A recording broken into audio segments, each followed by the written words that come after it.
Okay, तो आज हम लोग देखने वाले हैं इम्प्रॉपर एक्सिस ऑफ सिमेट्री, जिसको रिप्रेजेंट किया जाता है एस एन से। ठीक है, इम्प्रॉपर एक्सिस ऑफ सिमेट्री इसको रिप्रेजेंट किया जाता है एस एन से। अब देखिए, in geometry an improper rotation also called rotation reflection, rotoreflection, rotary reflection और rotoinversion is depending on the context a linear transformation or a fine transformation which is the combination of a rotation about an axis and a reflection in a plane perpendicular to that axis। तो ये improper axis, जिस तरीके से axis of symmetry में हम rotation वाला एक operation use कर रहे थे, वैसे ही इम्प्रॉपर एक्सिस ऑफ सिमेट्री में दो ऑपरेशंस इन्वॉल्व रहते हैं, मतलब साइड बाय साइड। जैसे rotation followed by reflection, perpendicular reflection हो सकता है, या फिर दूसरा reflection followed by perpendicular rotation रह सकता है। मतलब इम्प्रॉपर एक्सिस ऑफ सिमेट्री के लिए हमें जो ऑपरेशन यूज करना है वो रोटेशन के साथ साथ रिफ्लेक्शन का भी होगा। बट ध्यान रखिएगा यहाँ पे क्या है कि रोटेशन अगर आप कर रहे हैं तो जो रिफ्लेक्शन है वो परपेंडिकुलर होना चाहिए। जैसे कि अगर मैं जेड एक्सिस से रोटेशन कर रहा हूं तो उस पर्टिकुलर मॉलिक्यूल में मैं इसके परपेंडिकुलर प्लेन का रिफ्लेक्शन डालूंगा, मतलब परपेंडिकुलर प्लेन डालूंगा उस पर्टिकुलर मॉलिक्यूल में।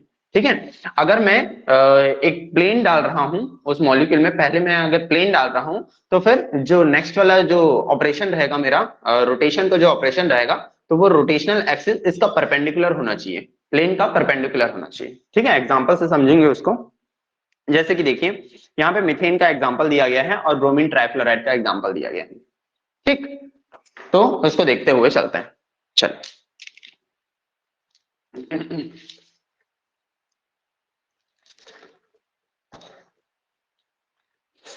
तो यहाँ पे मीथेन का मॉलिक्यूल है, देखिए ये मीथेन का मॉलिक्यूल है, ये वाला मीथेन का मॉलिक्यूल है, ये मॉलिक्यूल मीथेन का है। ठीक, इसका एग्जांपल भी दिया हुआ है यहाँ पे, जैसे देखिए CH4 four fold improper rotation. ठीक, इसमें क्या करना पड़ता है हम लोगों को, सबसे पहले रोटेशन करेंगे, उसके बाद फिर परपेंडिकुलर रिफ्लेक्शन देना पड़ेगा, या फिर पहले आप रिफ्लेक्शन दे सकते हैं फिर परपेंडिकुलर रोटेशन देना पड़ेगा। मैं दोनों ही करके दिखाता हूं। स्टार्टिंग करते हैं रोटेशन के बाद रिफ्लेक्शन वाले से। ठीक, तो देखिए इस वाले मॉलिक्यूल को मीथेन मॉलिक्यूल है, पहले डायग्रामेटिकली ही समझ लीजिए, ये मीथेन मॉलिक्यूल है। ठीक, इस मीथेन मॉलिक्यूल को कुछ इस तरीके से रिप्रेजेंट किया गया है इस फिगर में। देखिए ऐसे, यहाँ पे दो हाइड्रोजन है, सामने हाइड्रोजन और पीछे की तरफ एक हाइड्रोजन, और बीच में कार्बन है। ठीक है, दिख रहा है सबको? जो फर्स्ट वाला फिगर है, इस वाले फिगर को इस तरीके से, ये इस तरीके से है ओरिएंटेशन एटम्स का। हाइड्रोजन का ओरिएंटेशन आगे पीछे और कार्बन बीच में है और हाइड्रोजन साइड में भी है। ठीक, टोटल 4 हाइड्रोजन और एक कार्बन। इस तरीके से है इसका रिप्रेजेंटेशन इस पर्टिकुलर फिगर में। अब इसमें क्या किया गया है, axis bisect the CH bond angle. अब यहाँ पे से एक एक्सिस के अलोंग, मतलब इस पर्टिकुलर एक्सिस से मॉलिक्यूल को रोटेट कराया जा रहा है। ठीक है, ये कौन सा एक्सिस है, हम कौन सा एक्सिस बोल रहे थे इसको, ये वाला जो एक्सिस होगा वो कौन सा एक्सिस होगा, जेड एक्सिस। ठीक है, तो इस, हाँ, तो ये जेड एक्सिस के अलोंग इस मॉलिक्यूल को रोटेट कराया जा रहा है। ठीक है, ऐसे करिए, देखिए ऐसे। अब ये जो रोटेशन है वो कितने डिग्री का रोटेशन है, रोटेट थ्रू 90 डिग्री। यहाँ पे 90 डिग्री का बस रोटेशन दिया जा रहा है। ठीक है, तो मॉलिक्यूल जैसे कि यहाँ इस पोजीशन में था, तो 90 डिग्री के रोटेशन के बाद ये मॉलिक्यूल कुछ इस तरीके से दिखेगा क्या, ऐसे। ठीक है, यस सर। क्या हुआ, यहाँ पे जो ये दो हाइड्रोजन जो पहले प्लेन में थे, अब वो आगे पीछे हो जाएंगे, और ये जो दो हाइड्रोजन जो कि ऊपर की तरफ थे आगे पीछे, वो अब प्लेन में आ जाएंगे, ऐसे एक ही प्लेन में। ठीक, इस तरीके से हो गया पोजीशन इसका। तो देखिए ये वाला जो पोजीशन होगा वो कुछ इस तरीके से दिखेगा, ये वाला जो सेकंड वाला फिगर है वो कुछ इस तरीके से दिख रहा है, ऐसा है इसका ओरिएंटेशन। सर एक बार फिर से रोटेट कीजिए, एक बार फिर से रोटेट कीजिए सर। देखिए ये वाला स्टार्टिंग पोजीशन इसका कुछ इस तरीके से था। ठीक है, उसके बाद मॉलिक्यूल में हम लोग मॉलिक्यूल को हम लोग जेड एक्सिस से 90 डिग्री का रोटेशन दिए, तो 90 डिग्री का रोटेशन देखिए कैसे हो गया, 90 डिग्री का रोटेशन कंप्लीट। ठीक, तो ये सेकंड पोजीशन बन गया। ये वाला जो ओरिएंटेशन है अभी मीथेन मॉलिक्यूल का, एग्जैक्ट सेम फिगर में रिप्रेजेंटेशन कुछ इस तरीके से किया गया है, देख लीजिए। नीचे वाले जो दो हाइड्रोजन है वो आगे पीछे हैं और ऊपर के जो दो हाइड्रोजन है वो प्लेन में है। सर ये जो आप मॉडल Clear? दिखा रहे हैं हम्म उसमें जो ऊपर वाला जो है ना पोर्शन वो प्लेन वाला हम्म। एच है ना? हाँ, ये जो ऊपर वाला जो एच है वो प्लेन वाला एच है, मतलब एक ही प्लेन में वो आ रहे हैं, देखिए एक ही प्लेन में आ रहे हैं। ठीक है, और ये आगे पीछे में। सर हम्म। प्लेन ऊपर से लग रहा है ना, तो इसको 90 डिग्री घुमाएंगे तो नहीं नहीं वो नहीं, नीचे ही मैं वैसा नहीं बोल रहा हूँ। एक प्लेन है बोलने का मतलब ये कि ये जो दो है ना, अभी देखिए हम लोग हालांकि वीडियो जो चल रहा है उसके बेसिस पे आप सिर्फ टू डायमेंशनली ही देख पा रहे हो ना। तो टू डायमेंशनली में मैं कैसा हूँ, ये इस बोर्ड की तरह हूँ, व्हाइट बोर्ड की तरह। जैसे कि ये फिगर है, इस पर्टिकुलर फिगर में मतलब ये जैसे व्हाइट बोर्ड है, स्मार्ट बोर्ड है, इसमें एक प्लेन है, इसका सिर्फ एक प्लेन है, ये वाला प्लेन है, ये सिर्फ दो डायमेंशन को कैरी कर रहा है, एक ऊपर वाला और इसका लेंथ है और एक ब्रेथ है, इसका विड्थ नहीं है आगे की तरफ, है ना।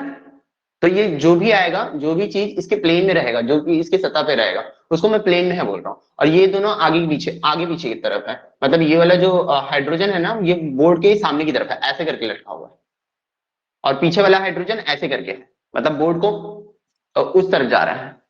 तो इसलिए बोल रहा हूँ ये आउट ऑफ द प्लेन है, इन लोग प्लेन में है, ये दोनों हाइड्रोजन ना ऐसे लगे हुए, ये देखिए ऐसे ऐसे रहता है ये, ऐसे करके, ये ऐसे करके लगा हुआ है। ठीक है, ये दोनों हाइड्रोजन आगे पीछे हैं, ये दोनों प्लेन में रहेंगे। प्लेन में बोलने का मतलब ये बोर्ड के प्लेन में है और कुछ नहीं। ठीक है, समझ में आया? देखिए फिर ये ऐसा हो गया, फिर से करता हूं। ये स्टार्टिंग पोजीशन इसका ऐसा था, फर्स्ट फिगर, इसको हमने जेड एक्सिस से 90 डिग्री का रोटेशन दिया, तो ये ऐसे हो गया सेकंड फिगर। ठीक, अब हम क्या कर रहे हैं, जेड एक्सिस से हम लोगों ने क्या किया है, रोटेशन दिया है, तो इसका परपेंडिकुलर प्लेन कौन सा होगा, ये वाला। ठीक है, ये वाला इसका परपेंडिकुलर प्लेन होगा, होगा कि नहीं? अगर ये जेड एक्सिस है, जेड एक्सिस यहां पे से जा रहा है, तो परपेंडिकुलर प्लेन यही होगा बस, ये तो हो नहीं सकता, पैरेलल हो जाएगा, है ना ही ये हो सकता है परपेंडिकुलर प्लेन, सिर्फ ये वाला हो सकता है, ऐसे करके। Sir clear? इसमें तो रिफ्लेक्शन नहीं होगा फिर? हाँ, मैं बता रहा हूँ, उसी चीज को बता रहा हूँ, आगे आएंगे हम लोग। पहले देखिए मतलब इस चीजों को समझ लीजिए हम कर क्या रहे हैं। सबसे पहले 90 डिग्री का रोटेशन दिए, समझ में आया यहाँ तक? फिर उसके बाद एक परपेंडिकुलर प्लेन दिए, ठीक है, यहां तक समझ में आया? यहां तक समझ में आया क्या, बताइए? Yes sir. ठीक, अगर हम लोग परपेंडिकुलर प्लेन दिए हैं यहाँ पे ऐसे करके, प्लेन जब लगाए हैं, तो ये जो दो ऊपर के हाइड्रोजन्स हैं वो नीचे की तरफ रिफ्लेक्शन शो करेंगे, यहाँ पे ऐसे ऐसे करके। अगर मैं परपेंडिकुलर प्लेन यहाँ पे लगाया हूं ऐसा करके, ठीक है, सेकंड वाले फिगर में मैंने परपेंडिकुलर प्लेन ऐसे करके लगाया, तो ये दोनों हाइड्रोजन नीचे की तरफ रिफ्लेक्शन शो करेगा यहाँ पे, और ये दोनों हाइड्रोजन ऊपर की तरफ रिफ्लेक्शन शो करेंगे यहाँ पे। ठीक है, करेंगे क्या, बताइए? नहीं। तो यस सर। रिफ्लेक्शन शो करेगा तो मॉलिक्यूल कुछ इस तरीके से दिखने लगेगा क्या, देखिए, जो दो हाइड्रोजन नीचे की तरफ थे वो ऊपर की तरफ रिफ्लेक्शन शो करने लग गए, और ये जो दो हाइड्रोजन ऊपर की तरफ थे वो नीचे की तरफ रिफ्लेक्शन शो करने लग गए। ऐसे ही दिखेगा ना molecule? Yes sir. Yes sir. ठीक है, तो मैं तो इतना करने के बाद हुआ क्या है उसको देखिए। ये जो मॉलिक्यूल जैसे पहले था वो वैसे ही वापस से दिखने लग गया। जब कभी भी ऐसा हो किसी मॉलिक्यूल में, जब कभी भी ऐसा टाइप का ऑपरेशन करने के बाद, दो ऑपरेशंस को करने के बाद, रिफ्लेक्शन फिर रोटेशन फिर परपेंडिकुलर रिफ्लेक्शन करने के बाद मॉलिक्यूल वापस से अपना कॉन्फ़िगरेशन रीगेन कर ले, मतलब वापस से मॉलिक्यूल वैसा ही दिखने लगे, तो उस पर्टिकुलर केस में हम लोग बोलेंगे कि उसमें improper axis of symmetry present है। क्लियर? उस पर्टिकुलर केस में क्या बोलेंगे, मॉलिक्यूल में improper axis of symmetry present है। ठीक है, समझ में आ गया? पहले हाँ, बताइए। रोटेशन फिर परपेंडिकुलर प्लेन डालेंगे। प्लेन डालेंगे, ठीक है, ये पहला केस हो गया। क्या हुआ, मॉलिक्यूल ने वापस से अपना इक्विवेलेंट कॉन्फ़िगरेशन रीगेन कर लिया, है ना। रोटेशन वाले केस में हम लोग क्या देख रहे थे? हाँ, बताइए। पहले रोटेशन कराए हैं ना? हाँ हाँ हाँ, अभी फिलहाल पहले रोटेशन कराएं, ठीक है। दोनों ही तरीका है, पहले आप पहले रोटेशन करा करके रिफ्लेक्शन करवा सकते हो, या फिर रिफ्लेक्शन करवा के रोटेशन करवा सकते हो। अब मैं दूसरा वाला केस बताऊंगा जिसमें रिफ्लेक्शन होगा फिर उसके बाद रोटेशन होगा। दोनों का मतलब ही वही है, मतलब दोनों में से कोई भी से कर सकते हो आप, आपके मतलब आपके हिसाब से, मतलब आप अपने हिसाब से कर सकते हो। पहले रोटेशन करा के रिफ्लेक्शन भी करवा सकते हो, या फिर रिफ्लेक्शन करवा के रोटेशन भी करवा सकते हो, ठीक है। तो ओवरऑल कंक्लूजन क्या निकला, देखिए ये जो मॉलिक्यूल जैसे पहले था वैसे ही दो ऑपरेशंस करने के बाद ओवरऑल ये एक ही ऑपरेशन है जिसमें इम्प्रॉपर एक्सिस ऑफ सिमेट्री का ऑपरेशन है, जिसमें दो ऑपरेशंस इन्वॉल्व है, रोटेशन और परपेंडिकुलर रिफ्लेक्शन। तो ऐसे ऑपरेशंस करने के बाद वापस से मॉलिक्यूल ने अपना इक्विवेलेंट कॉन्फ़िगरेशन रीगेन कर लिया। तो अगर ऐसा कोई किसी मॉलिक्यूल में हम लोगों को देखने को मिलता है तो हम लोग बोलेंगे कि उस पर्टिकुलर मॉलिक्यूल में improper axis of symmetry present है, ठीक है, जिसको रिप्रेजेंट किससे किया जाता है, एसएन से, एसएन से, जिसको रिप्रेजेंट किया जाता है एसएन से, जहां पे एन जो है ऑर्डर ऑफ एक्सिस होता है, ऑर्डर ऑफ एक्सिस, ठीक है। अब बताइए यहाँ पे ऑर्डर ऑफ एक्सिस का वैल्यू क्या होगा, एन का वैल्यू क्या होना चाहिए यहाँ पे, 4 एन का वैल्यू क्या होना चाहिए, 4। 4 क्यों ऐसा, क्यों ऐसा, C4 axis for isolation. C2 axis है, उसके हाँ परपेंडिकुलर एग्जैक्टली, प्लेन है। तो यहाँ पे क्या है, S4 का देखने को मिलता है हम लोगों को। यहाँ पे क्या क्या किया है हम लोग, S4 हम लोगों को क्या देखने को मिलेगा, इसका पॉइंट ग्रुप है हालांकि, S4 सिमेट्री एलिमेंट देखने को मिलेगा। क्यों क्यों ऐसा देखने को मिल रहा है, क्योंकि ये जो एंगल, जिस एंगल से हम लोग रोटेट कर रहे हैं, कितने एंगल से रोटेट कर रहे हैं, 90 डिग्री के एंगल से रोटेट कर रहे हैं। तो 90 डिग्री अगर 360 डिवाइडेड बाय 90 करेंगे आप, तो फिर इसका वैल्यू क्या आ जाएगा, 4। तो जो एक्सिस से रोटेशन, जिस एक्सिस से रोटेशन हो रहा है वो कौन सा एक्सिस है, C4 एक्सिस है, ठीक है। C4 एक्सिस में 90 डिग्री से रोटेशन होता है। क्लियर है यहां तक, ठीक है। ये मॉडल के बेसिस पे समझाया गया था, वही सेम रिप्रेजेंटेशन है इसका। अब देखिए, अब दूसरा तरीके से बता रहा हूं। अब प्लेन के बेसिस, प्लेन को पहले लगाऊंगा उसके बाद फिर एक्सिस लगाऊंगा, ठीक है। अब इसको इसमें रिप्रेजेंट नहीं किया गया है, बस मैं आपको बता रहा हूं कि ऐसा भी होता है कि आप पहले प्लेन लगा दीजिए उसके बाद फिर एक्सिस भी लगाएंगे, तब भी कोई फर्क नहीं पड़ने वाला, तब भी उसमें पता चल जाएगा कि कौन सा एक्सिस प्रेजेंट है, मतलब कौन सा improper axis of symmetry present है। तो देखिए पहले हमारा मॉलिक्यूल कुछ इस तरीके से था। अब मॉडल को बस देखते हुए चलिए, मॉडल का पहले का रिप्रेजेंटेशन कैसा है, ऐसी ही है, ठीक है। ऊपर के दो हाइड्रोजन सामने की तरफ है। अगर आपके पास कॉपी है तो कॉपी में बना करके देख लीजिए किस तरीके से बनाएंगे। कॉपी में आप इस तरीके से बनाएंगे इसको, मैं किस तरीके से शो कर रहा हूं मॉलिक्यूल को, मतलब नीचे वाले जो दो हाइड्रोजन हैं वो आगे पीछे हैं और ऊपर वाले दो हाइड्रोजन प्लेन में है। तो आप इसको कैसे रिप्रेजेंट कर सकते हैं, यहाँ पे कार्बन, इसका यहाँ पे कार्बन लिखिए, कार्बन, ठीक है। ऊपर के दो हाइड्रोजन प्लेन में, तो ये हाइड्रोजन ऐसे ऐसे, ठीक है। उसके बाद फिर नीचे के दो हाइड्रोजन आगे पीछे, तो इसको पीछे वाला हाइड्रोजन ऐसे, सामने वाला हाइड्रोजन ऐसे, ठीक है। अब देखिए मैंने क्या किया है, इस मॉलिक्यूल में एक प्लेन लगाया, ठीक, प्लेन लगाया। वो प्लेन ऐसा भी लगा सकता हूं मैं, या फिर प्लेन ऐसा भी लग सकता है, ठीक। ऐसे करके जैसे हम लोग यहाँ पे प्लेन लगा, अच्छा इस तरीके से जैसे यहाँ पे लगा रहे हैं, ठीक है, ये वाला प्लेन ऐसे लगा रहे हैं। एक ऐसा भी प्लेन लगा सकते हैं और एक ऐसा भी प्लेन लगा सकते हैं, ताकि हम लोग ऐसा इसलिए लगा रहे हैं सो दैट कि वो उसके परपेंडिकुलर एक्सिस से हम लोगों को एक्सिस ऑफ रोटेशन मिल सके, ठीक है। जैसे कि अगर मैं प्लेन यहाँ पे से लगाता हूं, समझिएगा इसको, अगर मैं प्लेन यहाँ पे से लगाता हूं तो इसका परपेंडिकुलर एक्सिस कौन सा हो जाएगा, ये वाला हो जाएगा, है ना, ये वाला हो जाएगा ना, बताइए ये वाला होगा कि नहीं। अगर मैं प्लेन यहाँ पे से ऐसे लगाता हूं तो इसका परपेंडिकुलर एक्सिस ये वाला होगा, बट इस एक्सिस से मॉलिक्यूल को अगर रोटेट करता हूं तो मुझे ये वाला एक्सिस तो मिलेगा नहीं, क्योंकि ऐसे इस पर्टिकुलर एक्सिस से रोटेट करने पे मेरा मॉलिक्यूल इक्विवेलेंट कॉन्फ़िगरेशन रीगेन तो नहीं करेगा, है ना। तो इसलिए मैं ये वाला प्लेन ना लगा करके मैं ये वाला प्लेन लगा रहा हूं, ठीक है। अगर मैं ये वाला प्लेन लगाऊंगा तो मेरा परपेंडिकुलर एक्सिस कौन सा होगा, ये वाला, और ये वाले एक्सिस से मुझे एक्सिस ऑफ रोटेशन मिल जाएगा, ठीक है। तो इसलिए मैं क्या कर रहा हूं, प्लेन ये वाला लगा रहा हूं, ये वाला प्लेन लगा रहा हूं, ठीक, ये वाला। क्लियर है, समझ में आया सबको।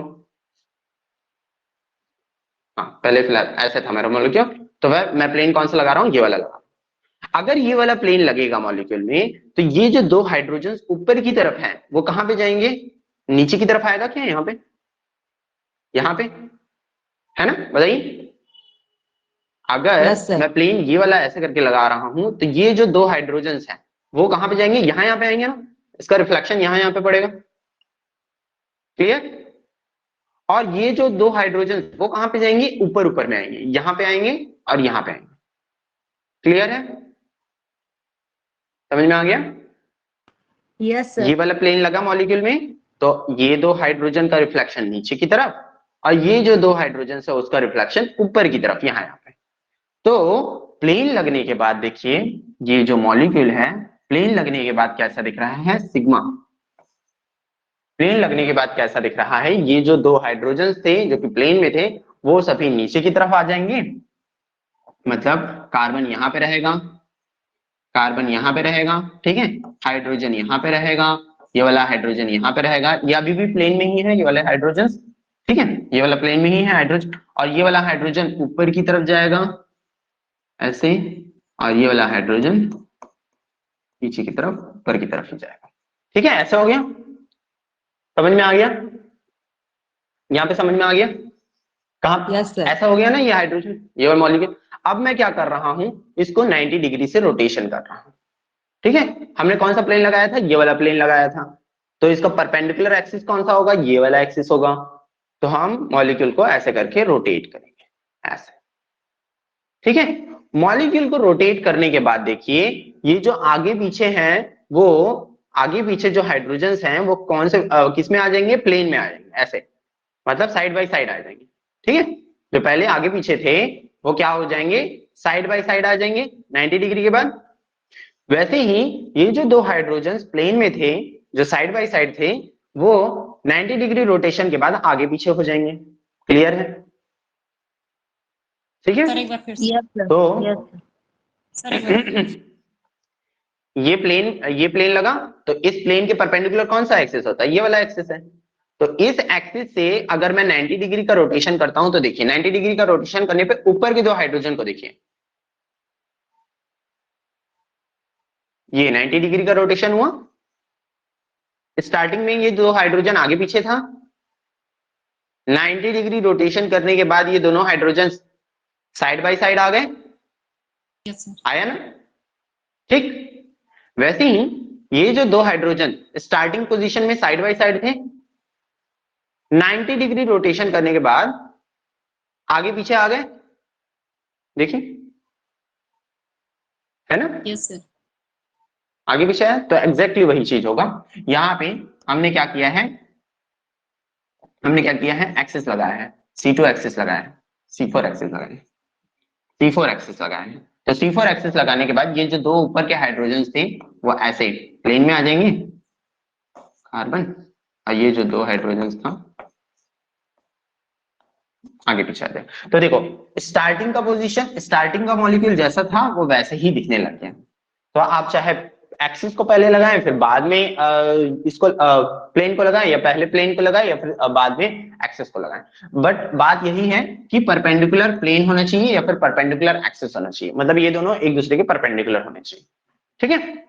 तब जाकर के हम लोगों को, अगर ऐसा कंडीशन फॉलो होता है किसी मॉलिक्यूल में तो ऐसा कंडीशन अगर किसी मॉलिक्यूल में फॉलो होता है तो वो क्या हो जाएगा, उसमें इम्प्रॉपर एक्सिस ऑफ सिमेट्री देखने को मिलेगा, ठीक है, क्लियर। वैसे ही ऐसे BF3 मॉलिक्यूल में भी आपको देखने को मिलता है, BF3 मॉलिक्यूल में आपको देखने को मिलेगा ऐसी, BF3 मॉलिक्यूल में आपको S3 improper axis of symmetry देखने को मिलेगा। अब आप खुद से देखिए, इसमें सबसे पहले प्लेन लगा दीजिए, प्लेन लगाने के बाद एक्सिस लगा दीजिए, एक्सिस लगाने के बाद प्लेन लगा दीजिएगा, जैसा है मॉलिक्यूल वैसे ही देखने को मिलेगा। मैं एक बार दिखा देता हूं कैसे, जैसे कि देखिए ये वाला प्लेन, ये वाला मॉलिक्यूल है BF3 का मॉलिक्यूल, दिख रहा है आपको BF3 का मॉलिक्यूल, क्लियर। Yes, इस sir. BF3 के मॉलिक्यूल को सबसे पहले, अब देखिए इसमें कौन सा improper axis of symmetry present है, S3 प्रेजेंट है। S3 प्रेजेंट है बोलने का मतलब क्या हो जाएगा, एक्सिस ऑफ सिमेट्री कौन सा होगा, C3 होगा, ठीक है। तो देखिए C3 कैसे लगाओगे, ऐसे पहले मॉलिक्यूल C3 लग गया, लगा कि नहीं बताइए, देखिए लगा सर। यही है इसका प्रिंसिपल है। C3 लगा रहा हूं, पूरा रोटेट करने दो। ये देखिए ऐसा मॉलिक्यूल C3 लग गया, ठीक है। एक बार C3 लगा ना, लग गया ना C3। अब इस एक्सिस के परपेंडिकुलर प्लेन कौन सा है, इस एक्सिस का परपेंडिकुलर प्लेन कौन सा है, नाम से बताइए उस प्लेन को, नाम से कौन सा प्लेन होगा। X। अगर ये Z एक्सिस है, X। अगर ये Z एक्सिस, एक्स और जेड के अलॉन्ग। अगर ये Z एक्सिस है तो ये वाला जो प्लेन होगा वो कौन सा प्लेन होगा, नाम से बताइए तो कौन सा X। प्लेन होगा, X। Z Y X. Plane होगा, एक्स वाई प्लेन। जेड वाला एक्सिस तो आ ही नहीं रहा है ना इस प्लेन में। ये देखिए ये कौन कौन से एक्सिस से मिलकर के बन रहा है, एक्स और जेड, एक्स और वाई एक्सिस से मिलकर के बन रहा है, ठीक है। तो एक्स वाई प्लेन है ये, क्लियर। ये वाला प्लेन बताइए, ये वाला प्लेन ये कौन सा प्लेन है, CZ। अगर मैं ऐसे करके काट रहा हूं तो CZ। कौन सा, YZ sir. YZ। Y Z, ठीक है। ये वाला प्लेन कौन सा है, X sir X Z. Z. X Z. X XZ। Z है, ठीक। और ये वाला प्लेन कौन सा है, X Y. XY। X Y plane, बहुत बढ़िया, ठीक है। हाँ तो देखिए ये हमने कौन सा जेड एक्सिस से रोटेशन किया, जेड एक्सिस का परपेंडिकुलर प्लेन जो होगा एक्स वाई प्लेन होगा, ठीक है, एक्स वाई प्लेन होगा। तो एक्स वाई प्लेन के अलोंग अगर मैं मॉलिक्यूल को वो बाइसेक्ट करता हूं तो जैसा है मॉलिक्यूल वैसा ही दिखने को मिलेगा। स्टार्टिंग केस में भी ऐसा ही था, इसके पोजीशंस ऐसे थे, मतलब इक्विवेलेंट कॉन्फ़िगरेशन ही हुआ ना। स्टार्टिंग पोजीशन में ऐसा था, हमने C3 लगाया, फ्लोरीन की जगह फ्लोरीन ही आया, ब्रोमीन की जगह ब्रोमीन ट्राइफ्लोराइड है ना, बोरॉन ट्राइफ्लोराइड है, तो बोरॉन की जगह बोरॉन ही आया और 3 फ्लोरीन की जगह 3 फ्लोरीन ही आया। और परपेंडिकुलर प्लेन लगाने के बाद भी इसमें कोई फर्क नहीं आया, पोजीशन किसी का चेंज नहीं हुआ, है ना, मॉलिक्यूल जैसा है वैसे ही रह गया। तो स्टार्टिंग में जैसा था अभी भी वैसा ही है। तो इसका मतलब C3 एक्सिस लगाने के बाद फिर परपेंडिकुलर प्लेन लगाने के बाद मॉलिक्यूल जैसा का वैसा ही, मतलब इक्विवेलेंट कॉन्फ़िगरेशन दे रहा है। इक्विवेलेंट कॉन्फ़िगरेशन कैसे हुआ देख लीजिए आप खुद, ये ऐसे था, इसने ऐसा पोजीशन चेंज किया, तो डिफरेंट फ्लोरीन्स आ रहे हैं, अलग अलग फ्लोरीन्स आ रहे हैं अलग अलग फ्लोरीन्स की जगह में, तो इसलिए इक्विवेलेंट कॉन्फ़िगरेशन बोल रहा हूं, इसको आइडेंटिकल कॉन्फ़िगरेशन नहीं बोल रहा हूं। अगर ये वाला फ्लोरीन इसी जगह पे वापस आता एक पर्टिकुलर एक्सिस ऑफ रोटेशन करने के बाद, तब मैं आइडेंटिकल कॉन्फ़िगरेशन बोलता। बट क्योंकि यहाँ पे फ्लोरीन जो है अपने पोजीशन को चेंज कर लिया, एक एक्सिस लगाने के बाद, C3 एक्सिस लगाने के बाद फ्लोरीन अपने पोजीशन को चेंज कर लिया, उसके बाद फिर हम लोग प्लेन लगा रहे हैं, तो ये जो मॉलिक्यूल है जो पहले स्टार्टिंग में था उसका इक्विवेलेंट कॉन्फ़िगरेशन दे रहा है। तो इस पर्टिकुलर केस में भी हम लोग बोलेंगे कि इसमें क्या है, S3 एक्सिस प्रेजेंट है, मतलब S3 improper axis of symmetry present है। क्लियर यहां तक, improper axis of symmetry. Sir आगे वाले स्लाइड में जो आपने बोरिन ट्राइफ्लोराइड लिखा है ब्रोमीन, वो बोरॉन होगा ना।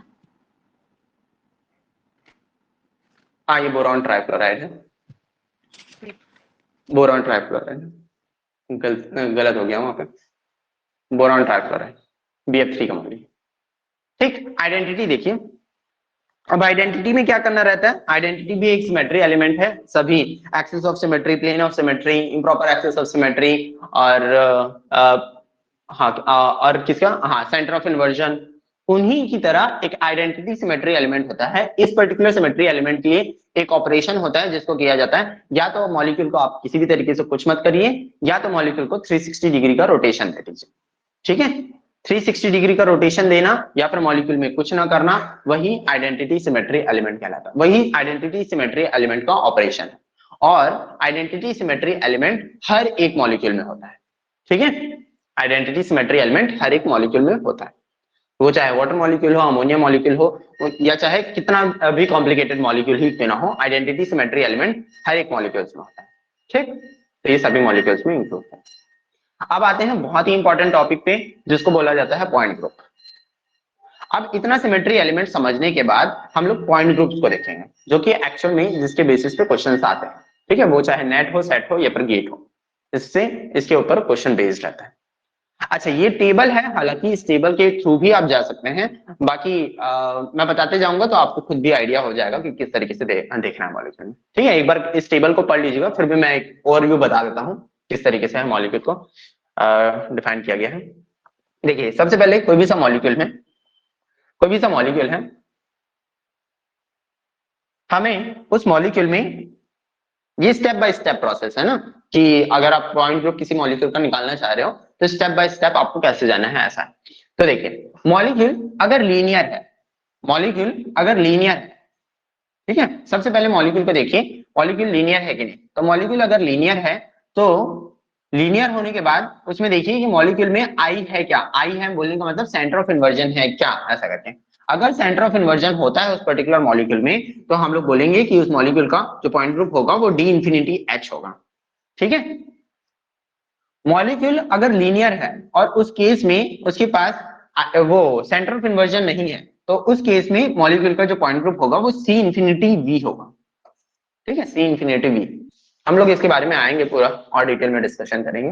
बाकी फिलहाल देखिए इसको, ये जो फ्लो चार्ट है उसको, अगर मॉलिक्यूल लीनियर नहीं है, ठीक है, स्टार्टिंग का केस हमने क्या देखा, मॉलिक्यूल को देखा कि वो लीनियर है कि नहीं है।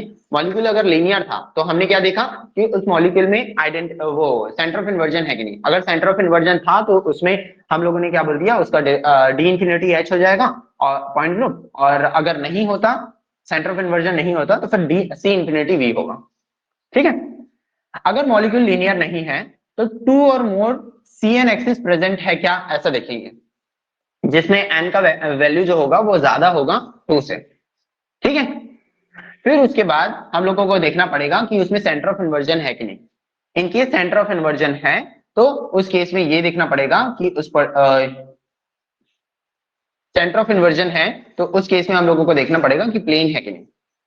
इन केस प्लेन है, सी एस प्रेजेंट है तो वो आइकोसाहेड्रल IH मॉलिक्यूल हो जाएगा, और अगर नहीं है तो ऑक्टाहेड्रल मॉलिक्यूल हो जाएगा, और अगर सेंटर ऑफ इन्वर्जन प्रेजेंट नहीं है तो ये टेट्राहेड्रल मॉलिक्यूल। ये फ्लो चार्ट के बेसिस पे जाओगे तो बहुत ज्यादा कॉम्प्लिकेटेड हो जाता है चीजें, तो एक बार इस चीज को पढ़ लीजिएगा कि कैसे कैसे देखते हैं मॉलिक्यूल में, मतलब पॉइंट ग्रुप को।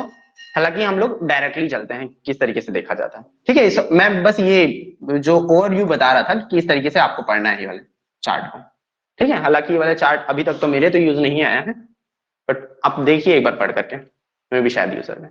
तो इतने सारे पॉइंट ग्रुप्स होते हैं, देख लीजिए, D infinity h, C infinity v, I h, O h, T d, D n h, D n d, D n, C n h, C n v, S2N, CN, CS, CI और C1 मतलब identity है, ठीक है। तो ये इतने सारे point groups हम लोगों को देखने हैं, मतलब डिफरेंट मॉलिक्यूल्स के, और ये इसके एग्जांपल्स हैं डिफरेंट पॉइंट ग्रुप्स के, डिफरेंट मॉलिक्यूल्स के साथ एग्जांपल दिया हुआ है। इन सभी एग्जांपल, ये सभी एग्जांपल आपको समझ में आ जाएगा जब हम लोग एक एक 1 बाय 1 हर एक पॉइंट ग्रुप्स को देखना स्टार्ट करेंगे। स्टार्ट करते हैं C1 पॉइंट ग्रुप से, ठीक। C1 पॉइंट ग्रुप को ये इसमें सिर्फ और सिर्फ आपको आइडेंटिटी सिमेट्री एलिमेंट देखने को मिलता है, ठीक है। ऐसा कोई मॉलिक्यूल जिसमें सिर्फ और सिर्फ आपको आइडेंटिटी सिमेट्री एलिमेंट देखने को मिले, उसको हम लोग उसके लिए हम लोग पॉइंट ग्रुप लिखेंगे क्या, C1। उसके लिए हम लोग पॉइंट ग्रुप क्या लिखेंगे, C1, ठीक है। पॉइंट ग्रुप एक्चुअल में कुछ नहीं, पॉइंट ग्रुप एक तरीके का रिप्रेजेंटेशन है डिफरेंट सिमेट्री एलिमेंट्स के कॉम्बिनेशन का एक पर्टिकुलर मॉलिक्यूल में, ठीक है। डिफरेंट सिमेट्री एलिमेंट्स का कॉम्बिनेशन उस पर्टिकुलर मॉलिक्यूल में जब हम लोग देखेंगे तो उसके बेसिस पे अलग अलग मॉलिक्यूल को अलग अलग नाम दे दिया जाता है। तो सिमेट्री एलिमेंट्स के कॉम्बिनेशन के बेसिस पे अलग अलग जो नाम दिया जा रहा है वही पॉइंट ग्रुप कहलाता है, ठीक। तो अगर किसी मॉलिक्यूल में सिर्फ और सिर्फ आइडेंटिटी सिमेट्री एलिमेंट देखने को मिला, the molecule which with only one symmetry element that is identity has this point group, उसके पास उसको हम लोग इस पॉइंट ग्रुप से शो करते हैं, मतलब उसके पास उसके लिए ये वाला पॉइंट ग्रुप होता है C1। No other symmetrical operation is possible in this type of molecule, और इसके एग्जांपल हैं CH FClBr, CClBr FI और SiBr ClFH, ठीक है। तो ये इनके स्ट्रक्चर्स हैं, टेट्राहेड्रल स्ट्रक्चर्स हैं। तो टेट्राहेड्रल स्ट्रक्चर में, इस पर्टिकुलर स्ट्रक्चर में आपको किसी भी तरीके का कोई भी सा सिमेट्री एलिमेंट नहीं देखने को मिलेगा, सिर्फ और सिर्फ आइडेंटिटी को छोड़ करके। आइडेंटिटी को अब मैं बार बार ऐसा नहीं बोलूंगा कि आइडेंटिटी सिमेट्री एलिमेंट भी इंक्लूडेड है इसमें, क्योंकि ये ऑब्वियस सी बात है, हर एक मॉलिक्यूल में symmetry element, identity symmetry element present होता ही है, ठीक है। तो देखा जाए तो इन मॉलिक्यूल्स में ये असिमेट्रिकल मॉलिक्यूल्स हैं, इनमें सिर्फ C1 सिमेट्री एलिमेंट प्रेजेंट होगा, क्लियर है यहां तक? ये सबसे बेसिक है। ऐसा कोई मॉलिक्यूल जिसमें सिर्फ और सिर्फ आइडेंटिटी सिमेट्री एलिमेंट प्रेजेंट होगा, उसको हम लोग C1 पॉइंट ग्रुप से शो करेंगे। आगे आते हैं CS पॉइंट ग्रुप। ठीक है, C और सबस्क्रिप्ट में S लिखा हुआ है। तो ऐसा कोई सिमेट्री ऐसा कोई मॉलिक्यूल जिसमें आइडेंटिटी के साथ साथ एक प्लेन ऑफ सिमेट्री प्रेजेंट हो। ठीक है, देखा जाए तो उस पर्टिकुलर मॉलिक्यूल में एक प्लेन ऑफ सिमेट्री प्रेजेंट हो। किसी भी मॉलिक्यूल में अगर सिर्फ प्लेन ऑफ सिमेट्री प्रेजेंट होता है, इसके अलावा ना ही एक्सिस ऑफ सिमेट्री प्रेजेंट होता है, ना ही सेंटर ऑफ इन्वर्जन प्रेजेंट होता है, ना ही improper axis of symmetry present होता है, सिर्फ और सिर्फ एक प्लेन प्रेजेंट होता है उस किसी भी टाइप के मॉलिक्यूल में, तो उस पर्टिकुलर मॉलिक्यूल के लिए हम लोग पॉइंट ग्रुप लिखते हैं CS। ठीक है, उस पर्टिकुलर मॉलिक्यूल के लिए पॉइंट ग्रुप लिखते हैं CS। एस जो रहता है वो सबस्क्रिप्ट में रहे। तो देखिए इसका एग्जांपल कौन सा है, ये वाला इसका एग्जांपल है C2H3Cl, C2H3Cl, CH2BrF, N3P3FCl5। हालांकि इन सभी की फिगर्स आपको पता होने चाहिए कि किस किस तरीके से देखते हैं सभी। तो आप देखिए ये किस किस तरीके से दिखता है। C2H3Cl ये कुछ इस तरीके से दिख रहा है। बताइए इसमें कौन सा प्लेन प्रेजेंट होगा? अगर मैं इस मॉलिक्यूल को, चलिए देखिए ये वाला जो मॉलिक्यूल है CCHHH और Cl, पूरा इमेजिनेशन का खेल है यहाँ पे। अब इस मॉलिक्यूल को मैं सामने में लेकर के आ रहा हूँ, इस तरीके से आपको दिखा रहा हूँ। ठीक है, ऐसे करके दिखा रहा हूँ। ठीक दिख रहा है ये वाला मॉलिक्यूल। अब बताइए कि इस मॉलिक्यूल में कौन सा प्लेन प्रेजेंट होगा? YZ। सिग्मा नाम बताइए H उस सर, प्लेन का। सिग्मा हॉरिजॉन्टल H ऐसा नहीं बोलेंगे, देखिए जब हॉरिजॉन्टल तक कि एक्सिस में नहीं, एक्सिस। हाँ मैं बता रहा हूं, जब तक कि मैं किसी मॉलिक्यूल में एक्सिस नहीं डालता, तब तक किसी उस प्लेन को मैं ऐसा हॉरिजॉन्टल प्लेन या फिर वर्टिकल प्लेन ऐसा नहीं बोल पाऊंगा। क्यों ऐसा बोल रहा हूं?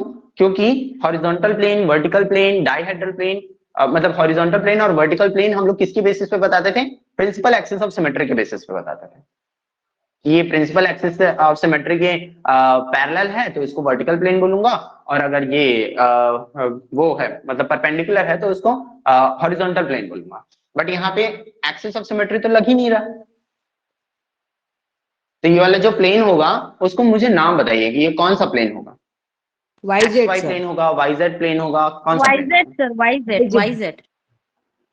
YZ प्लेन नहीं होगा, XZ प्लेन होगा। ठीक है, XZ, ये वाला एक्सिस Y कंसिडर किए थे ना हम लोग, आगे पीछे वाला, ये वाला एक्सिस X कंसिडर किए थे और ऊपर वाला Z कंसिडर किए थे। तो प्लेन कौन सा लगा रहा हूं मैं? ये वाला प्लेन लगा रहा हूं ऐसा करके। इसमें Y एक्सिस तो इंक्लूडेड ही नहीं है ना। ये मॉलिक्यूल को मैंने ऐसे लेकर के आया आपके सामने, ये क्या है? प्लेनर मॉलिक्यूल है, मतलब इसके हर एक एटम्स क्या कर रहे हैं, प्लेन में आ रहे हैं। जैसे कि मैं इस मॉलिक्यूल को आपको रिप्रेजेंट करके दिखाता हूं। सर बताइए। Odd number of double bond है, मतलब एक प्लेन में प्रेजेंट है system. Odd number of double bonds, हाँ बिल्कुल, odd number of double bonds है तो एक प्लेन में ही प्रेजेंट है। कंसिडर कर रहे हैं, क्या चीज? इसीलिए इसको एक प्लेन कंसिडर करके उसी प्लेन के अकॉर्डिंग कर रहे हैं। हाँ, ये odd number of double bonds. देखिए मैं बहुत सिंपल सा चीज बताता हूँ, धीरे धीरे करके ना आपको भी समझ में आने लगेगा। अब इसमें ना क्या हो जाता है, जैसे जैसे आप पढ़ते जाएंगे तो आपको समझ में आ जाएगा कि ये कार्बन ना डबल बॉन्ड बना रहे हैं और दो सिंगल बॉन्ड बना रहे हैं, तो ऑब्वियसली इसका हाइब्रिडाइजेशन जो होगा sp2 का होगा, और sp2 हाइब्रिडाइजेशन में जो स्ट्रक्चर बनता है वो प्लेनर स्ट्रक्चर बनता है। अगर ये कार्बन जो है 3 बॉन्ड बनाया, मतलब 4 बॉन्ड बनाया, वो भी सिंगल सिंगल, सभी के सभी सिग्मा बॉन्ड, तो वो कुछ भी कैसा भी स्ट्रक्चर हो उसका मॉलिक्यूल का, कार्बन जो रहेगा sp3 हाइब्रिडाइजेशन में रहेगा, और sp3 हाइब्रिडाइजेशन में कभी भी प्लेनर नहीं होता स्ट्रक्चर। ठीक है, अगर कार्बन ट्रिपल बॉन्ड बना रहा है, कार्बन अगर ट्रिपल बॉन्ड बना रहा है ऐसे करके और H लगा दिया गया है ऐसे करके, तो आप इस मॉलिक्यूल को लीनियर ही मानोगे और साथ साथ प्लेनर ही मानोगे, क्योंकि कार्बन जो है हाइड्रोजन के साथ सिंगल बॉन्ड बना रहा है तो ये तो लीनियर तो रहेगा ही, और sp हाइब्रिडाइजेशन में रहेगा। sp हाइब्रिडाइजेशन में प्लेनर ही बनता है, 180 डिग्री का एंगल रहेगा इसका। ठीक है, तो जैसे जैसे आप देखते जाएंगे मतलब और मॉलिक्यूल्स का वो प्रैक्टिस करते जाएंगे तो आपको समझ में मतलब ऑटोमेटिक पता चल जाएगा। इतना ज्यादा मैं जैसे sp2 हाइब्रिडाइजेशन sp3 हाइब्रिडाइजेशन ऐसे बोल बोल करके बता रहा हूँ, वो बोलने की भी जरूरत नहीं पड़ेगी, मतलब आप दिमाग में ही फिट हो जाएगा कि ये देखने से ही पता चल जाएगा आपको कि हाँ ये प्लेनर मॉलिक्यूल है। इसको देखने से ही पता चल जाएगा कि ये प्लेनर नहीं है भैया, ऐसा करके। ठीक है, वो दिमाग में फिट हो जाता है बाद में। खैर, ये वाला मॉलिक्यूल देखिए, ये कार्बन क्योंकि डबल बॉन्ड बना रहा है और हाइड्रोजन और क्लोरीन के साथ एक सिंगल बॉन्ड है, तो इसलिए ये sp2 हाइब्रिडाइजेशन में रहेगा। sp2 हाइब्रिडाइजेशन में जो इसका स्ट्रक्चर बनता है वो प्लेनर स्ट्रक्चर रहेगा। ठीक है,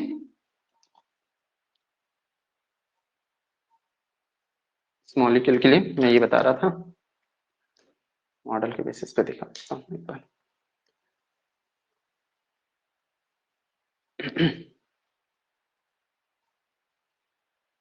देखिए इसके पास ना, हालांकि थोड़ा सा ये रहेगा, टिल्टेड रहेगा ये।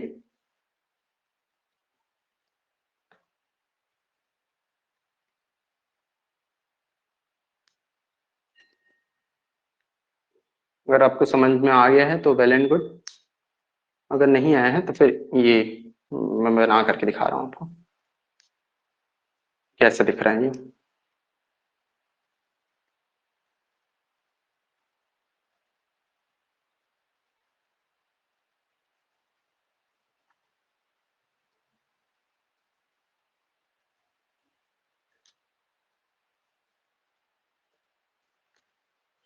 चलिए इसमें देखिए, यहाँ पे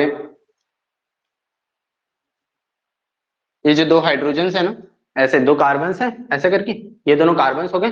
ये वाला हाइड्रोजन जैसे कि यहाँ पे लगा हुआ है, ठीक, वैसे ही यहाँ पे एक क्लोरीन लगा है ऐसे करके, लंबा सा क्लोरीन है। ठीक, वैसे ही यहाँ पे एक हाइड्रोजन लगा हुआ है ऐसे करके, ये एक हाइड्रोजन लगा हुआ है ऐसे करके, ऐसे, और यहाँ पे भी एक हाइड्रोजन लगा हुआ है ऐसे। ठीक है, ऐसे, मतलब ये सभी के सभी क्या है, प्लेन में है।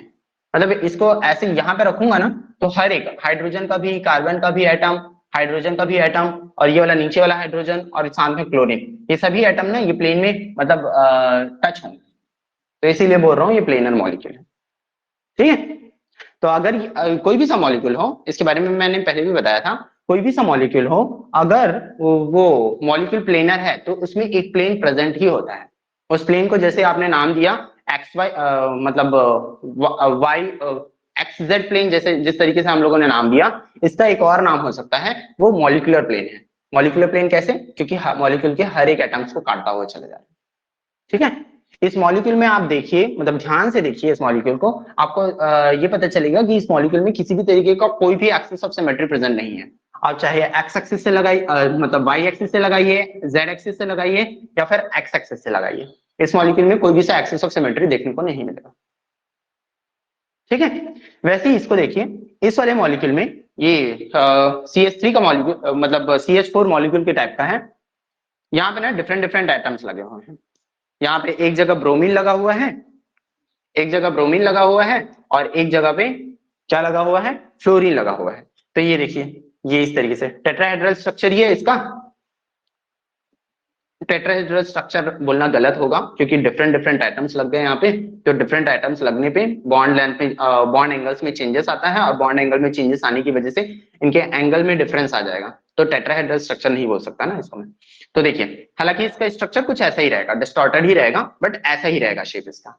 ठीक, अब यहाँ पे जो ब्रोमीन लगा हुआ है, मान लो ब्रोमीन को रेड से शो कर रहा हूँ, तो ब्रोमीन यहाँ पे लगा हुआ है और यहाँ पे फ्लोरीन लगा हुआ है। इस मॉलिक्यूल में आप बताइए तो कहां पे से प्लेन डाला जा सकता है? इस मॉलिक्यूल में देखिए, ये कुछ इस तरीके से मॉलिक्यूल दिख रहा है। हाँ, इस मॉलिक्यूल में कहां से प्लेन डाला जा सकता है? कहीं से प्लेन डाल सकते हैं क्या? बताइए देख करके, इस मॉलिक्यूल में कहीं से प्लेन डाला जा सकता है? प्लेन किसको बोलते हैं? प्लेन ऐसा रहेगा सो दैट कि मॉलिक्यूल एटम्स को काटते हुए रिफ्लेक्शन शो करे। बताइए सर YZ लगेगा, YZ ब्रोमीन, फ्लोरीन और YZ कार्बन को प्लेन काटते लगेगा। हुए। बिल्कुल बिल्कुल बिल्कुल, तो YZ प्लेन लगेगा जिसमें ये वाला एटम, मतलब ब्रोमीन एटम, कार्बन एटम और फ्लोरीन एटम करता हुआ चले जाएगा और ये दोनों रिफ्लेक्शन शो करेंगे। तो ये प्लेन ऐसा लगेगा। ठीक है, तो इस मॉलिक्यूल में सिर्फ यही प्लेन बस पॉसिबल है। बाकी आप C2 एक्सिस लगाना चाहोगे, ये दोनों प्लेस अपना रिप्लेस पोजीशन रिप्लेस तो कर लेंगे, बट यहाँ पे जो पोजीशन रिप्लेस करने वाले हैं वो डिफरेंट एटम्स हैं, तो ये वाला एक्सिस को मैं काउंट नहीं करूंगा, ठीक है, क्योंकि ये एक्सिस है ही नहीं इसमें मॉलिक्यूल में, ठीक। तो इस वाले मॉलिक्यूल में भी सिर्फ एक प्लेन ही प्रेजेंट है और कुछ नहीं। वैसे ही नेक्स्ट वाले मॉलिक्यूल्स में चलते हैं। देखिए ये वाला मॉलिक्यूल, इस वाले मॉलिक्यूल में आपको देखने को मिल रहा है क्या कहीं से प्लेन? आप बस मुझे ये बताइए कि इस मॉलिक्यूल में प्लेन लग रहा है तो वो प्लेन कौन कौन से एटम्स को काटेगा ये वाला मॉलिक्यूल में? बस इतना ही बताइए तो मैं समझ जाऊंगा कि आपको प्लेन लगाना है। नाइट्रोजन और फास्फोरस को काटेगा सर। नाइट्रोजन, फास्फोरस, उसके अलावा और कोई एटम्स नहीं कटेंगे क्या, बताइए? और वो दो रिफ्लेक्शन होगा सर उन क्लोरीन और फ्लोरीन का। नहीं कटेगा सर, नहीं कटेगा। देखिए रिफ्लेक्शन सेम एलिमेंट्स के होने चाहिए। अब देखिए मैं बता रहा हूं, यहाँ पे एक प्लेन लग रहा है, वो प्लेन कैसा है देखिए। पहले तो इस फिगर को समझिए, इसमें इस फिगर में nitrogen phosphorus, nitrogen phosphorus, nitrogen phosphorus, ये सभी के सभी एक प्लेन में है, जैसे कि बेंजीन रहता है, ठीक है, समझ में आ गया? जिस तरीके से Yes, sir. बेंजीन का कार्बन का पूरा 6 एटम से बनता है, वैसे ही इन लोग नाइट्रोजन फास्फोरस करके बना हुआ है, प्लेन में है, ठीक। उसके बाद ये वाला फ्लोरीन ना ऊपर की तरफ उठा हुआ है ऐसे करके, ये वाला क्लोरीन नीचे की तरफ चला गया है, ठीक, समझ में आ रहा है? Yes, ऐसे sir. करके फ्लोरीन ऊपर की तरफ ऐसे और क्लोरीन नीचे की तरफ ऐसे, और यहाँ पे रिंग बना है, रिंग ऐसे करके बना, क्लोरीन ऊपर की तरफ आया और क्लोरीन नीचे की तरफ गया। वैसे ही यहाँ पे भी क्लोरीन ऊपर की तरफ है, क्लोरीन नीचे की तरफ है, वैसे ही क्लोरीन नीचे की तरफ है और क्लोरीन ऊपर की तरफ है, ठीक है, समझ में आ रहा है? अब अगर मैं एक प्लेन डालता हूं जो कि यहां से क्रॉस करे, एक प्लेन ऐसा जिसमें नाइट्रोजन, फास्फोरस और ये फ्लोरीन, ठीक है, फ्लोरीन के जस्ट नीचे में, क्योंकि मुझे 2 डायमेंशनली स्ट्रक्चर को रिप्रेजेंट करना था तो इसलिए मैंने क्लोरीन को यहां पे लिखा है, बट एक्चुअल में क्लोरीन तो जस्ट फ्लोरीन के नीचे में ही है। इसको डैश से रिप्रेजेंट किया हूं ना, तो डैश से रिप्रेजेंट किया हूं तो जस्ट नीचे ही है क्लोरीन, क्लोरीन के, फ्लोरीन अगर यहाँ पे है ऐसे करके शो किया हूं तो क्लोरीन यहाँ पे होगा ऐसे करके। तो जब मैं प्लेन डालूंगा तो फ्लोरीन के साथ साथ क्लोरीन भी कटेगा ऐसे करके। समझ में आ रहा है क्या बोल रहा हूं? देखो जैसे कि फ्लोरीन ऐसा है, ठीक, और क्लोरीन ऐसे होगा, मेरा ये रिंग बना हुआ है ऐसे करके, इस पर्टिकुलर कार्बन पे एक फ्लोरीन यहाँ, मतलब फ्लोरीन ऊपर की तरफ लगा और एक क्लोरीन नीचे की तरफ यहाँ पे लगा, तो फ्लोरीन ऐसे है और क्लोरीन ऐसे है, समझ में आ रहा है? फ्लोरीन ऐसे है और क्लोरीन नीचे की तरफ है। तो जब मैं प्लेन लेकर के आऊंगा और फ्लोरीन को काटते हुए जाऊंगा तो नीचे वाला क्लोरीन भी तो कटेगा ना जी, यस सर। समझ में आया? तो ये नीचे में कौन कौन से, ये नाइट्रोजन कटा, फास्फोरस कटा, फ्लोरीन कटा और क्लोरीन भी कटा, तो ये पूरा जैसे कटेगा तो रिफ्लेक्शन कौन कौन शो कर रहे हैं देखिए। अब ये वाला जो प्लेन लगा हुआ है तो ये सभी एटम्स तो हट गए, ये नाइट्रोजन जो है ये नाइट्रोजन से रिफ्लेक्शन शो करेगा, फास्फोरस से रिफ्लेक्शन शो करेगा, ये जो सामने ऊपर की तरफ जो क्लोरीन है, ऊपर की तरफ क्लोरीन जो है उससे रिफ्लेक्शन शो करेगा, और नीचे वाला क्लोरीन नीचे वाले क्लोरीन से रिफ्लेक्शन शो करेगा। तो प्लेन अगर ऐसे लगा तो देख लीजिए ये सभी एटम्स कट गए, नाइट्रोजन से रिफ्लेक्शन शो कर रहा, फास्फोरस से, ये जो ऊपर वाला क्लोरीन है ऊपर वाले क्लोरीन से, नीचे वाला क्लोरीन है वो नीचे वाले क्लोरीन से, क्लियर? एक बार और ये जैसे ये वाला प्लेन डाला मैं, ये ऐसे करके प्लेन डाला उसको, तो ये वाला नाइट्रोजन इससे रिफ्लेक्शन शो करेगा, ये फास्फोरस इस वाले फास्फोरस से, ये जो क्लोरीन है क्योंकि ये ऊपर की तरफ है, ये वाला साइन समझते हैं ना, ये वाला इसको बोला जाता है वेज, ठीक है, इसको बोला जाता है वेज डेस्ड रिप्रेजेंटेशन। तो वेज डेस्ड रिप्रेजेंटेशन में क्या होता है, वेज वाला जो रहता है वो ऊपर जो आता है उसको रिप्रेजेंट करता है, और ये जो डैश जो रहता है वो पीछे की तरफ जो क्लोरीन जाता है ना उसको रिप्रेजेंट करता है। जैसे कि मीथेन मॉलिक्यूल में हम लोग रिप्रेजेंट कर रहे थे ना, ये देखिए जैसे इसमें ना ये जो सामने की तरफ आता है और पीछे की तरफ जाता है, तो सामने वाले को हम लोग ना वेज से रिप्रेजेंट करते हैं और पीछे में जो रहता है उसको डैश से रिप्रेजेंट करते हैं। अब ये 3 डायमेंशनल स्ट्रक्चर को 2 डायमेंशनली किस तरीके से रिप्रेजेंट किया जाए, तो उसी के लिए ये टेक्निक है ये सामने वाला जो भी एटम रहेगा उसको वेज से रिप्रेजेंट करेंगे और नीचे वाले को डैश से रिप्रेजेंट करेंगे। अगर मैं इस पर्टिकुलर मॉलिक्यूल को रिप्रेजेंट करना चाहूंगा तो कैसे करूंगा, बीच में कार्बन है, हाइड्रोजन यहाँ पे, हाइड्रोजन यहाँ पे, और ये जो सामने वाले को लेट अस सपोज फ्लोरीन है, ठीक है, तो सामने वाले को फ्लोरीन ऐसे रिप्रेजेंट कर दिया और पीछे वाले को क्लोरीन है मान लेता हूँ, तो क्लोरीन ऐसे रिप्रेजेंट ऐसे, ठीक है। तो जब प्लेन लगाऊंगा मैं इस मॉलिक्यूल में तो सिर्फ फ्लोरीन नहीं कटने वाला, सिर्फ फ्लोरीन और कार्बन नहीं कटने वाला, यहाँ पे क्लोरीन भी कटेगा, देखिए ऐसा करके, ऐसे करके कटेगा। तो सिर्फ फ्लोरीन नहीं कट रहा है यहाँ पे, क्लोरीन और कार्बन नहीं कट रहा है यहाँ पे, फ्लोरीन कार्बन और साथ में यहाँ पे क्लोरीन भी कट रहा है, ठीक है। तो वही चीज सेम यहाँ पे भी मतलब सेम चीज यहाँ पे भी है, यहाँ पे नाइट्रोजन फास्फोरस के साथ साथ ये पूरा मॉलिक्यूल कटता है, मतलब पूरा एटम्स करते हैं, क्लोरीन का एटम भी कटेगा और साथ ही क्लोरीन का भी एटम कटेगा, ठीक। तो reflection nitrogen nitrogen, phosphorus phosphorus, chlorine chlorine, नीचे वाला नीचे से ही रिफ्लेक्शन शो करेगा ऑब्वियसली, और ऊपर वाला ऊपर वाले क्लोरीन से, ठीक है। नेक्स्ट देखते हैं, नेक्स्ट वाला इस वाले मॉलिक्यूल में बताइए कौन सा प्लेन लग रहा होगा, C2Z, YZ सर, YZ। कौन सा वाला, Y, YZ प्लेन लग रहा होगा, ठीक है। अगर मॉलिक्यूल ऐसा ही है, ऐसा ही मैं लेकर के आपके सामने आता हूं, मतलब ऐसे ही लेकर के सामने आता हूं, तो ये वाला प्लेन जो लगेगा वो YZ प्लेन लगेगा, ऐसे देखिए, Y एक्सिस और Z एक्सिस बस कंसिडर किया जा रहा है, ठीक है। तो इसमें कौन कौन से एटम्स कटेंगे बताइए, नाइट्रोजन, फास्फोरस, नाइट्रोजन, फास्फोरस और बस दोनों दोनों ही क्लोरीन। क्लोरीन, दोनों क्लोरीन, ठीक है। यहाँ पे से ये वाला प्लेन लगेगा,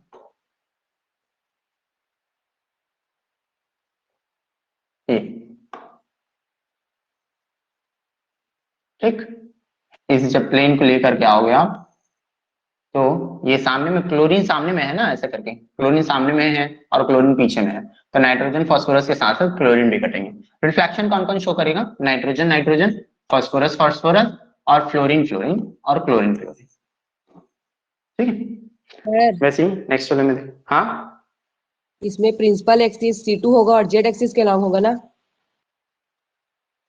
प्रिंसिपल एक्सिस Z नहीं एक्सिस यहाँ होगा। पे, हाँ ठीक है ठीक है ठीक है, इस चीज को भी अपन क्लियर कर लेते हैं। यहाँ पे बताइए, यहाँ पे कोई एक्सिस लग रहा है क्या, C2 एक्सिस।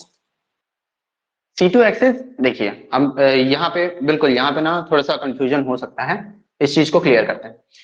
ये मेरा हाथ ना बेंजीन रिंग, ये वाला रिंग समझ लीजिए, ठीक, इस रिंग को समझ लीजिए। अब इस हाथ को जैसे मैं 90 डिग्री का रोटेशन करूंगा, ऐसे करके करूंगा ना, ऐसे था, सॉरी 180 डिग्री का रोटेशन करूंगा तो ऐसे करूंगा ना, ठीक है, यस सर। ऐसे ही होगा ना, अग्री कर रहे हैं। अब वैसे ही सेम यहाँ पे ऐसे करके करूंगा इसको, इन लोगों को छोड़ दो, इन दोनों तो आपस में प्लेस इंटरचेंज कर लेंगे, बट बात ये आ जाता है कि फ्लोरीन का प्लेस कहां पे जाएगा और क्लोरीन का प्लेस कहां पे जाएगा। अगर ये पहले ऐसे था, फ्लोरीन सामने की तरफ था, तो 180 डिग्री रोटेशन करने के बाद ये वाला फ्लोरीन ना पीछे की तरफ चले जाएगा, समझ में आ रहा है। ये फ्लोरीन जो है, जो सामने की तरफ था, वो 180 डिग्री रोटेशन करने के बाद पीछे की तरफ आ जाएगा, जस्ट अपोजिट पोजीशन। सर हाँ सर, ये मिरर इमेज में भी तो ऐसा ही दिखेगा ना, जैसा बता रहे हैं, इस तरफ का जो फ्लोरीन है वो इस तरफ आ जाएगा। हाँ आएगा तो, बट ये वाला फ्लोरीन तो सामने में है, ये वाला फ्लोरीन सामने में है, और ये वाला फ्लोरीन जब रोटेट करके जाएगा तो ये पीछे क्लोरीन का पोजीशन लेने वाला है। ये 180 डिग्री रोटेशन करने के बाद क्लोरीन का पोजीशन लेने वाला है वो समझे, तो इक्विवेलेंट नहीं होगा वरना ना सर? क्लोरीन का पोजीशन ले, हाँ उसके बाद तो ये इक्विवेलेंट क्या होगा बोले? ही नहीं। हाँ जैसे देखिए, मैं ना इसको और एक एग्जांपल से बता रहा हूँ, समझने की कोशिश करिएगा। इक्विवेलेंट होगा ही नहीं, सही बोल रहे हैं आप, इक्विवेलेंट होगा ही नहीं। देखिए मैं एक एग्जांपल से बता रहा हूँ आपको ये मॉडल से देखिए, ये इसका पोजीशन देखिए, इन लोगों का पोजीशन देखिए, ठीक है। ये फास्फोरस की जगह ना मैं इन लोगों को रखा हूं यहाँ पे, इसको फिलहाल के लिए एलिमिनेट किया हूं, बस मुझे इसको समझाना है कि ये रोटेशन होने के बाद क्या होता है इसका पोजीशन, ठीक है। तो इसलिए मैं इसको लेकर के चल रहा हूं। ये जो येलो वाला बॉल्स है ना, उसको आप ना फ्लोरीन समझिए, ठीक, येलो वाला बॉल है उसको फ्लोरीन समझिए, और येलो वाला बॉल है उसको फ्लोरीन समझिए, और ये जो व्हाइट वाला बॉल है उसको क्लोरीन समझिए। ठीक है, अब हम लोग क्या कर रहे हैं, जेड एक्सिस से C2 एक्सिस लगाने की कोशिश कर रहे हैं। तो अगर मैं यहाँ पे C2 एक्सिस लगाऊंगा तो देखना पोजीशन कैसे चेंज होगा, ऐसे था। ठीक है,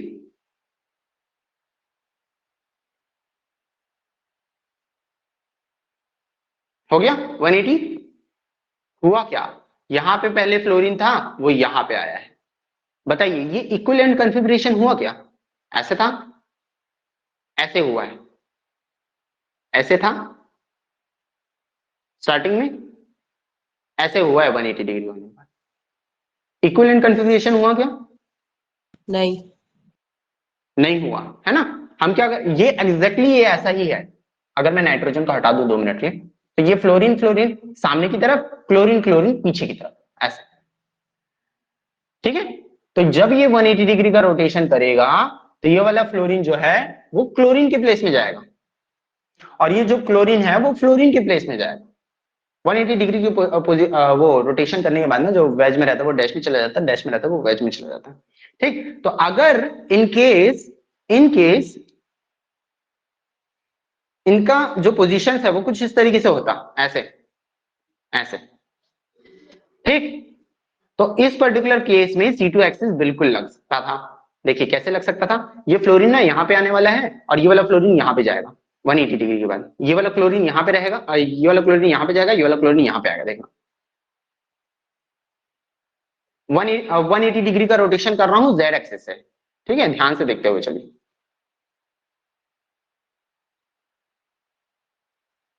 जी हुआ, यहाँ पे जो था फ्लोरीन वो यहाँ पे गया, और ये वाला फ्लोरीन यहाँ पे आया, वैसे क्लोरीन ने भी अपना प्लेस इंटरचेंज किया है ना।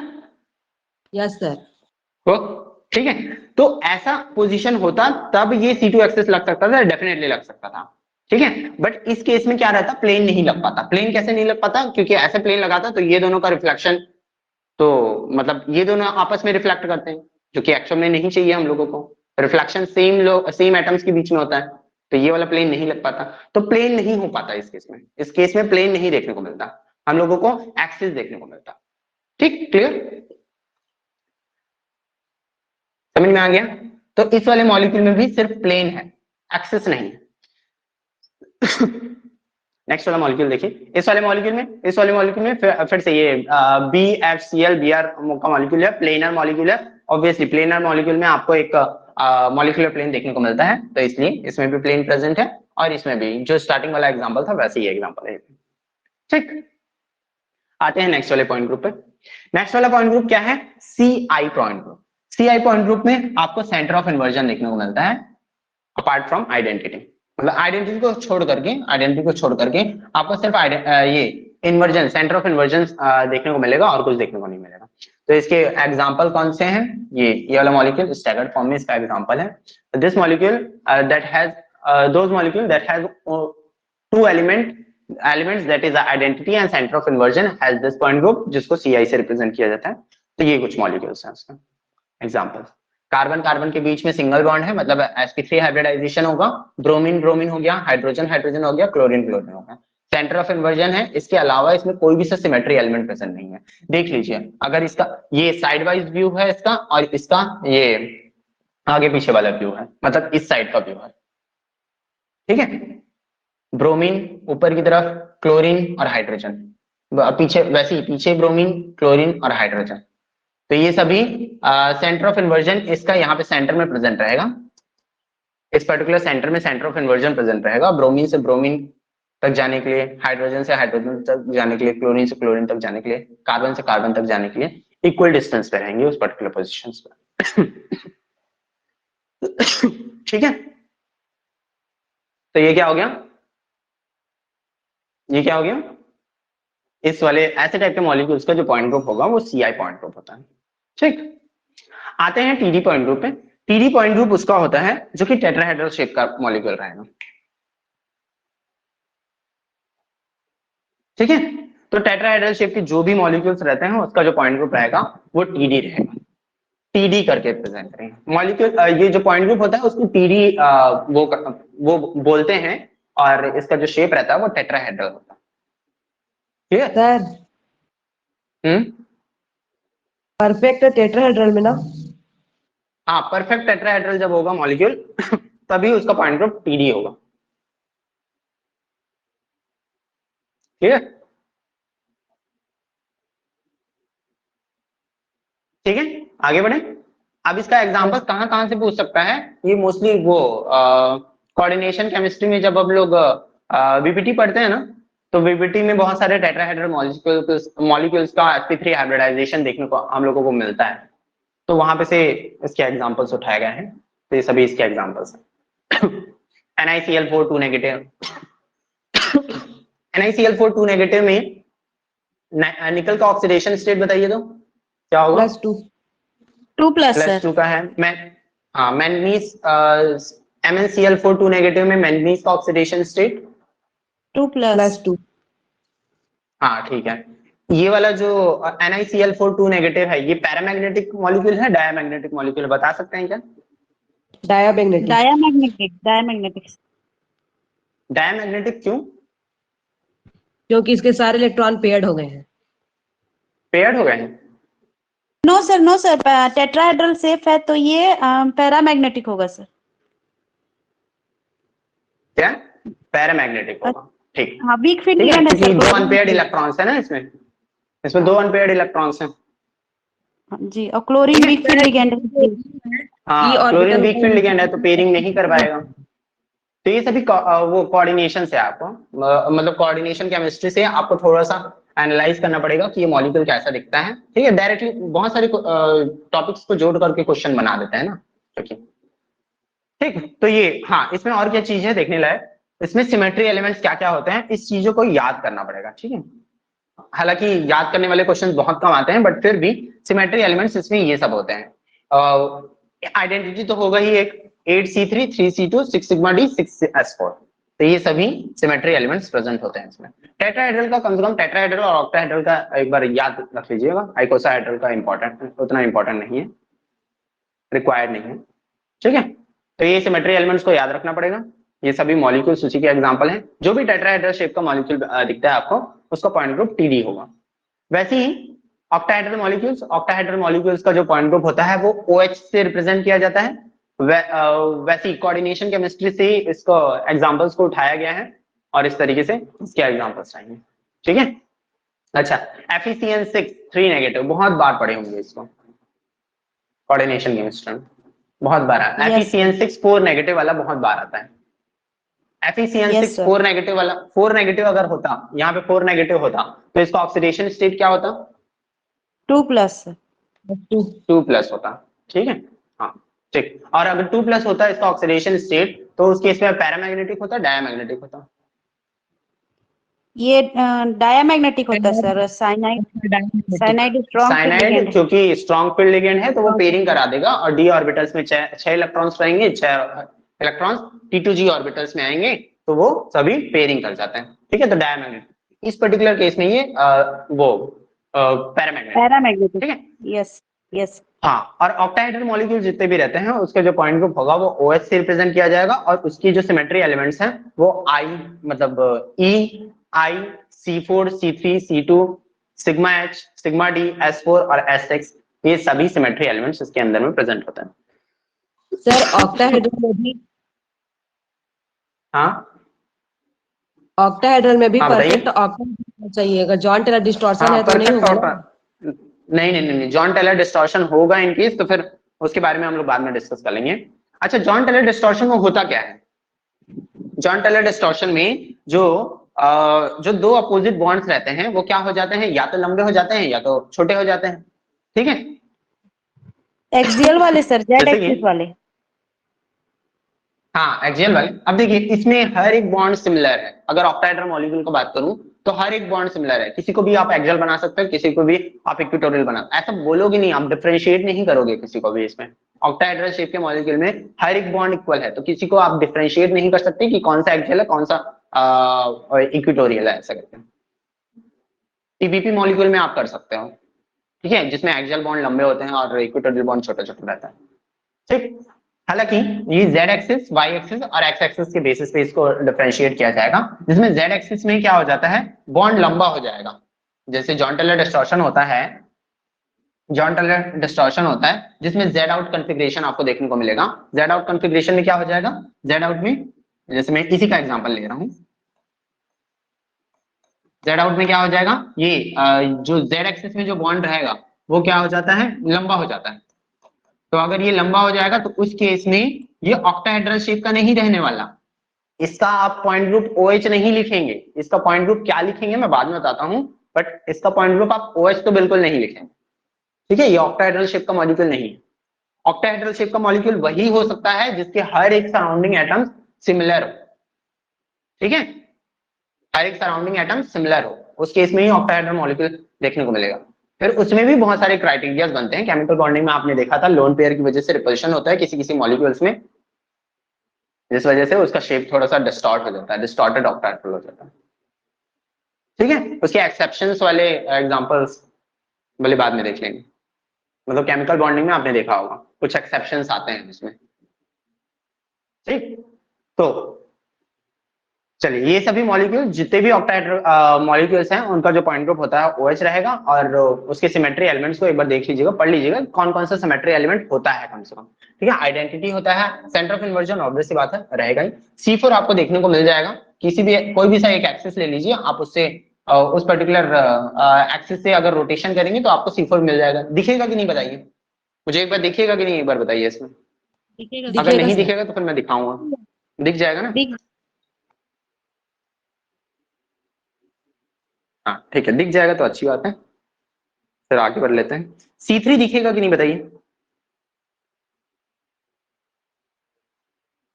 चलिए C3 को दिखाता हूं फिर मैं। देखिए C3 कैसे दिखेगा इसमें, ये मेरा ऑक्टाहेड्रल मॉलिक्यूल। C4 तो कैसे दिखा, समझ में आ गया आपको, ऐसे करके, है ना, दिख रहा है ना। Yes sir. ठीक, इसके अलावा C2 को भी दिखा देता हूं पहले। जिस तरीके से ये C4 है, इसको 90 डिग्री का रोटेशन देने के बाद इक्विवेलेंट कॉन्फ़िगरेशन मिल सकता है, वैसे ही ना C2 किस तरीके से इसको 180 डिग्री रोटेशन करोगे ना तब भी इक्विवेलेंट कॉन्फ़िगरेशन मिलेगा। ठीक है, वैसे ही इसको ऐसे करके 180 डिग्री रोटेशन करोगे तो आपको इक्विवेलेंट कॉन्फ़िगरेशन देखने को मिलेगा। ठीक है, अब C3 दिखा रहा हूं मैं। ये मॉलिक्यूल ऐसे था, अब इसको ना थोड़ा सा टिल्ट करके मैं आपको 3 बॉन्ड सामने की तरफ और 3 बॉन्ड अपनी तरफ रख रहा हूं। ठीक है, ऐसे। अब इन 3 बॉन्ड्स को हटा दूं, थोड़ा सा इमेजिन करिएगा, इन 3 बॉन्ड्स को हटा दूं, ये अभी भी लगे हुए हैं ना, ये अभी भी लगे हुए हैं। तो अब देखिए इस मॉलिक्यूल को ऐसे करके अगर रोटेट करता हूं तो हर एक एटम्स अपना अपना पोजीशन इंटरचेंज किया। देखिए फिर से किया, यस सर। यस किया ना। तो ये C3 लगा ना, ये अमोनिया टाइप का मॉलिक्यूल दिख रहा है क्या, यस सर। इसमें C3 दिखता है, मतलब C3 रहता है। अब देखिए मैं हर एक को वापस से उसकी पोजीशन से लगा रहा हूं, तो आप देखिएगा मॉलिक्यूल कैसे C3 रहेगा, C3 तब भी रहेगा। ठीक है, यस, C3 कहां से जाएगा, यहां से जाएगा। अब ये मॉलिक्यूल जब घूमेगा, ये ऐसा है मेरा मॉलिक्यूल, हर कोई अपना प्लेस इंटरचेंज कर रहा है, देखो, है ना, कर रहे हैं ना। Yes sir. यस। ठीक, तो इस तरीके से इसमें C3 दिखता है। अच्छा आगे बढ़ते हैं। वैसे ही H4 भी रहता है इसमें, और H6 भी देखने को मिलेगा। H6 फिर इसमें थोड़ा सा, जैसे अगर C3 है किसी मॉलिक्यूल में तो C3, अगर C3 है मॉलिक्यूल में तो इसमें H6 देखने को मिल जाएगा। जैसे कि हमारे CH4 मॉलिक्यूल में, CH4 मॉलिक्यूल में क्या था, C2 था, तो C2 था तो S4 देखने को मिला हम लोगों को। तो वैसे ही इसमें C3 है तो S6 देखने को मिलता है, मतलब जस्ट उसका दुगना वाला नंबर देखने को मिलता है हम लोगों को, अगर है तो, और अगर नहीं है तो फिर 0 रहेगा। ठीक है, C2 को चलो आगे सर, देखो। C2 हाँ C2 क्या, C2 इसी मॉलिक्यूल में, जी जी इसी मॉलिक्यूल में देखिए आप इसको जितना 90 डिग्री रोटेशन कर रहे हो तब इक्विवेलेंट कॉन्फ़िगरेशन मिल रहा है ना,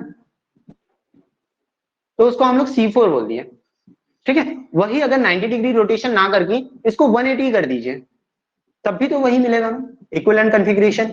तो ये C2 हो गया इसी एक्सिस से और इसी एक्सिस से C4 हो गया, बस एंगल का डिफरेंस है, ठीक है। ठीक। क्लियर? सर अब ये 3 सिग्मा H और सिग्मा D। अच्छा, सिग्मा H और सिग्मा D। अब ये सिग्मा H और सिग्मा D डिपेंड करता है कि आप प्रिंसिपल एक्सिस किसको मान रहे हो। जैसे कि आप मान लीजिए इसको प्रिंसिपल एक्सिस मान लो, ठीक है, ये वाला एक्सिस मेरा प्रिंसिपल एक्सिस है। अब मैं मॉलिक्यूल के पोजीशंस को चेंज नहीं कर रहा, तो अगर मेरा प्रिंसिपल एक्सिस ये है तो सिग्मा H जो रहेगा वो यहां से जाएगा, ठीक है, ये इसका सिग्मा H होगा। क्लियर हुआ? Yes, ऐसे ये सिग्मा H हो गया ना। वैसे ही अगर आप वो प्रिंसिपल एक्सिस इसको मान रहे हैं तो सिग्मा H कौन सा होगा? ये वाला, ठीक। वैसे ही अगर प्रिंसिपल एक्सिस को मान रहे हैं तो सिग्मा H होगा ये वाला। क्लियर है? Yes sir. हो गया, ठीक। अब देखिए प्रिंसिपल एक्सिस ये है आपका, ठीक, ये वाला प्रिंसिपल एक्सिस है। वर्टिकल प्लेन कौन सा होगा? यही वाला वर्टिकल प्लेन होगा, ये वाला वर्टिकल प्लेन, ये वाला वर्टिकल प्लेन, ये वाला वर्टिकल प्लेन और ये वाला वर्टिकल प्लेन, ठीक है। इन सभी वर्टिकल प्लेन्स में से total 4 number of vertical plane है, आधा सिग्मा V होता है और आधा सिग्मा D होता है। तो सिग्मा D ना, देखिए अब यहाँ पे से मैं आपको दिखा रहा हूं, ध्यान से देखिएगा। ये प्रिंसिपल एक्सिस है, प्रिंसिपल एक्सिस C4 हो गया, इसका वर्टिकल प्लेन ये सब 4 लोग लग रहे हैं, 4 वर्टिकल प्लेन्स यहीं पे से लग रहे हैं, ये और इसके बीच से और इसके बीच से, ठीक। अब ये सभी जो वर्टिकल प्लेन्स हैं इसमें आधा सिग्मा V है और आधा सिग्मा D। सिग्मा D किसको बोलते हैं? जो कि एंगल बाइसेक्ट करे, दो C2 के बीच में जो एंगल बन रहा है ना उसको बाइसेक्ट करे, उसको बोलते हैं सिग्मा D। तो देखिए C2 कहां पे से लग रहा है? यहां पे से C2 लगा ये, ठीक, इन दोनों से C2 लगा ये, ठीक है। फिर से दिखा रहा हूं, मेरा प्रिंसिपल एक्सिस ये है, इसका परपेंडिकुलर C2 एक्सिस कौन सा है? देखो ये, ठीक, दिखा, मिल गया, मिला ना C2? एक ये वाला C2 और एक ये वाला C2, दिख रहा है कि नहीं बताइए? देखिए ये दिख रहा है, प्रिंसिपल सर। एक्सिस है, फिर से दिखा रहा हूं, ये प्रिंसिपल एक्सिस है ऐसे। इस प्रिंसिपल एक्सिस के परपेंडिकुलर में मैं बताया था अगर एक भी C2 मिलता है तो इसका मतलब 4 C2 रहेगा, क्योंकि ये C4 है तो इसलिए 4 C2 है। एक C2 यहां पे मिल गया, दूसरा C2 यहां पे मिल गया। अब मैं चारों को दिखा नहीं रहा हूं आपको, चारों में अगर आप थोड़ा सा इमेजिन करोगे तो आपको पता चल जाएगा। बीच वाला जो एक्सिस रहेगा यहाँ पे से एक लाइन डालूंगा तो इसमें से इसको घुमाऊंगा ना तो ये मॉलिक्यूल ऐसे करके हो जाएगा, ऐसे। तो ये C2 हो जाएगा एक, और एक C2 ऐसे हो जाएगा, एक C2 ऐसे करके हो जाएगा ऐसे, ठीक है। तो वो उसका उस पे पूरा पढ़ते नहीं है, बस आप मान लीजिए क्योंकि वो लॉ है ना। ये C4 है, अगर आपको एक C2 भी मिल गया तो इसका मतलब 4 C2 रहेंगे उसमें, ठीक है। हाँ, इसके अलावा देखिए, इसके अलावा मैं क्या बोल रहा हूँ, इसमें सिग्मा D को बता रहा था ना, तो सिग्मा D कैसे होगा? एक C2 यहाँ पे मिल रहा था और एक C2 यहाँ पे मिल रहा था, इन दोनों के बीच में जो एंगल को बाइसेक्ट कर रहा है ये वाला प्लेन, ये वाला प्लेन क्या कहलाएगा? सिग्मा D कहलाएगा। वैसे इन दोनों के बीच में जो एंगल, ये वाला C2 और ये वाला C2 के बीच में यहाँ पे भी तो एंगल बन रहा है ना यहाँ पे, तो ये वाला जो प्लेन रहेगा वो सिग्मा D कहलाएगा।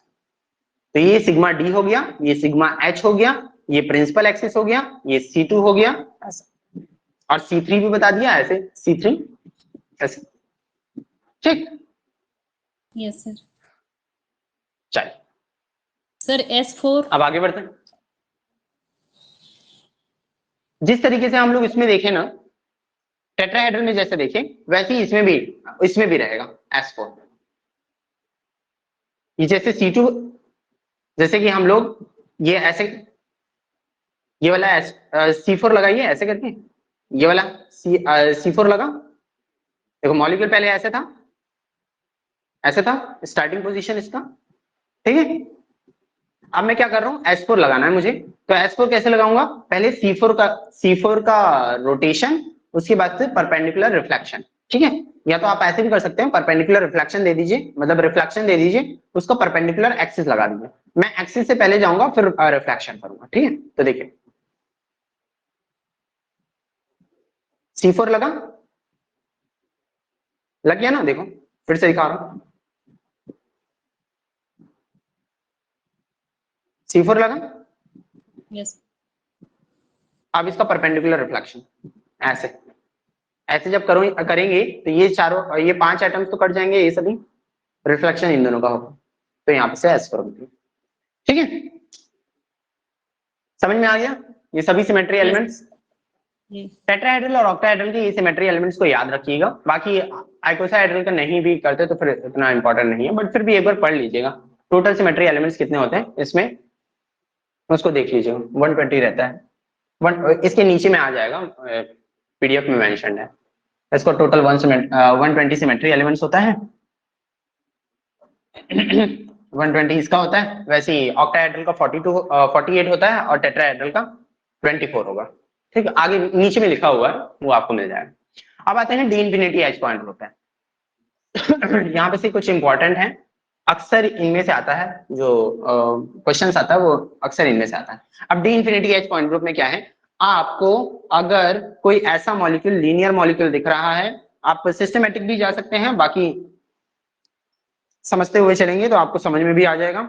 अगर आपको कोई लीनियर मॉलिक्यूल दिख रहा है जो कि सिमेट्रिकल है और जिसमें आइडेंटिटी सिमेट्री एलिमेंट, मतलब वो है क्या बोलते हैं, सेंटर ऑफ इन्वर्जन है, तो उसका डी इंफिनिटी एच ही होता है पॉइंट ग्रुप। अब डी इंफिनिटी एच कैसे होगा देखिए, ये है, इसमें डी कब आता है, किसी भी पॉइंट ग्रुप में डी कब आएगा, डी तब आता है किसी भी पॉइंट ग्रुप का जब नाम स्टार्ट होगा उसमें डी से स्टार्ट तब हम लोग करेंगे जब उसमें एक से ज्यादा एक्सिस प्रेजेंट होगा, एक प्रिंसिपल एक्सिस और सब्सिडियरी एक्सिस में C2 एक्सिस प्रेजेंट होगा, तब जो पॉइंट ग्रुप का नाम स्टार्ट होगा वो डी से स्टार्ट होता है, ठीक है।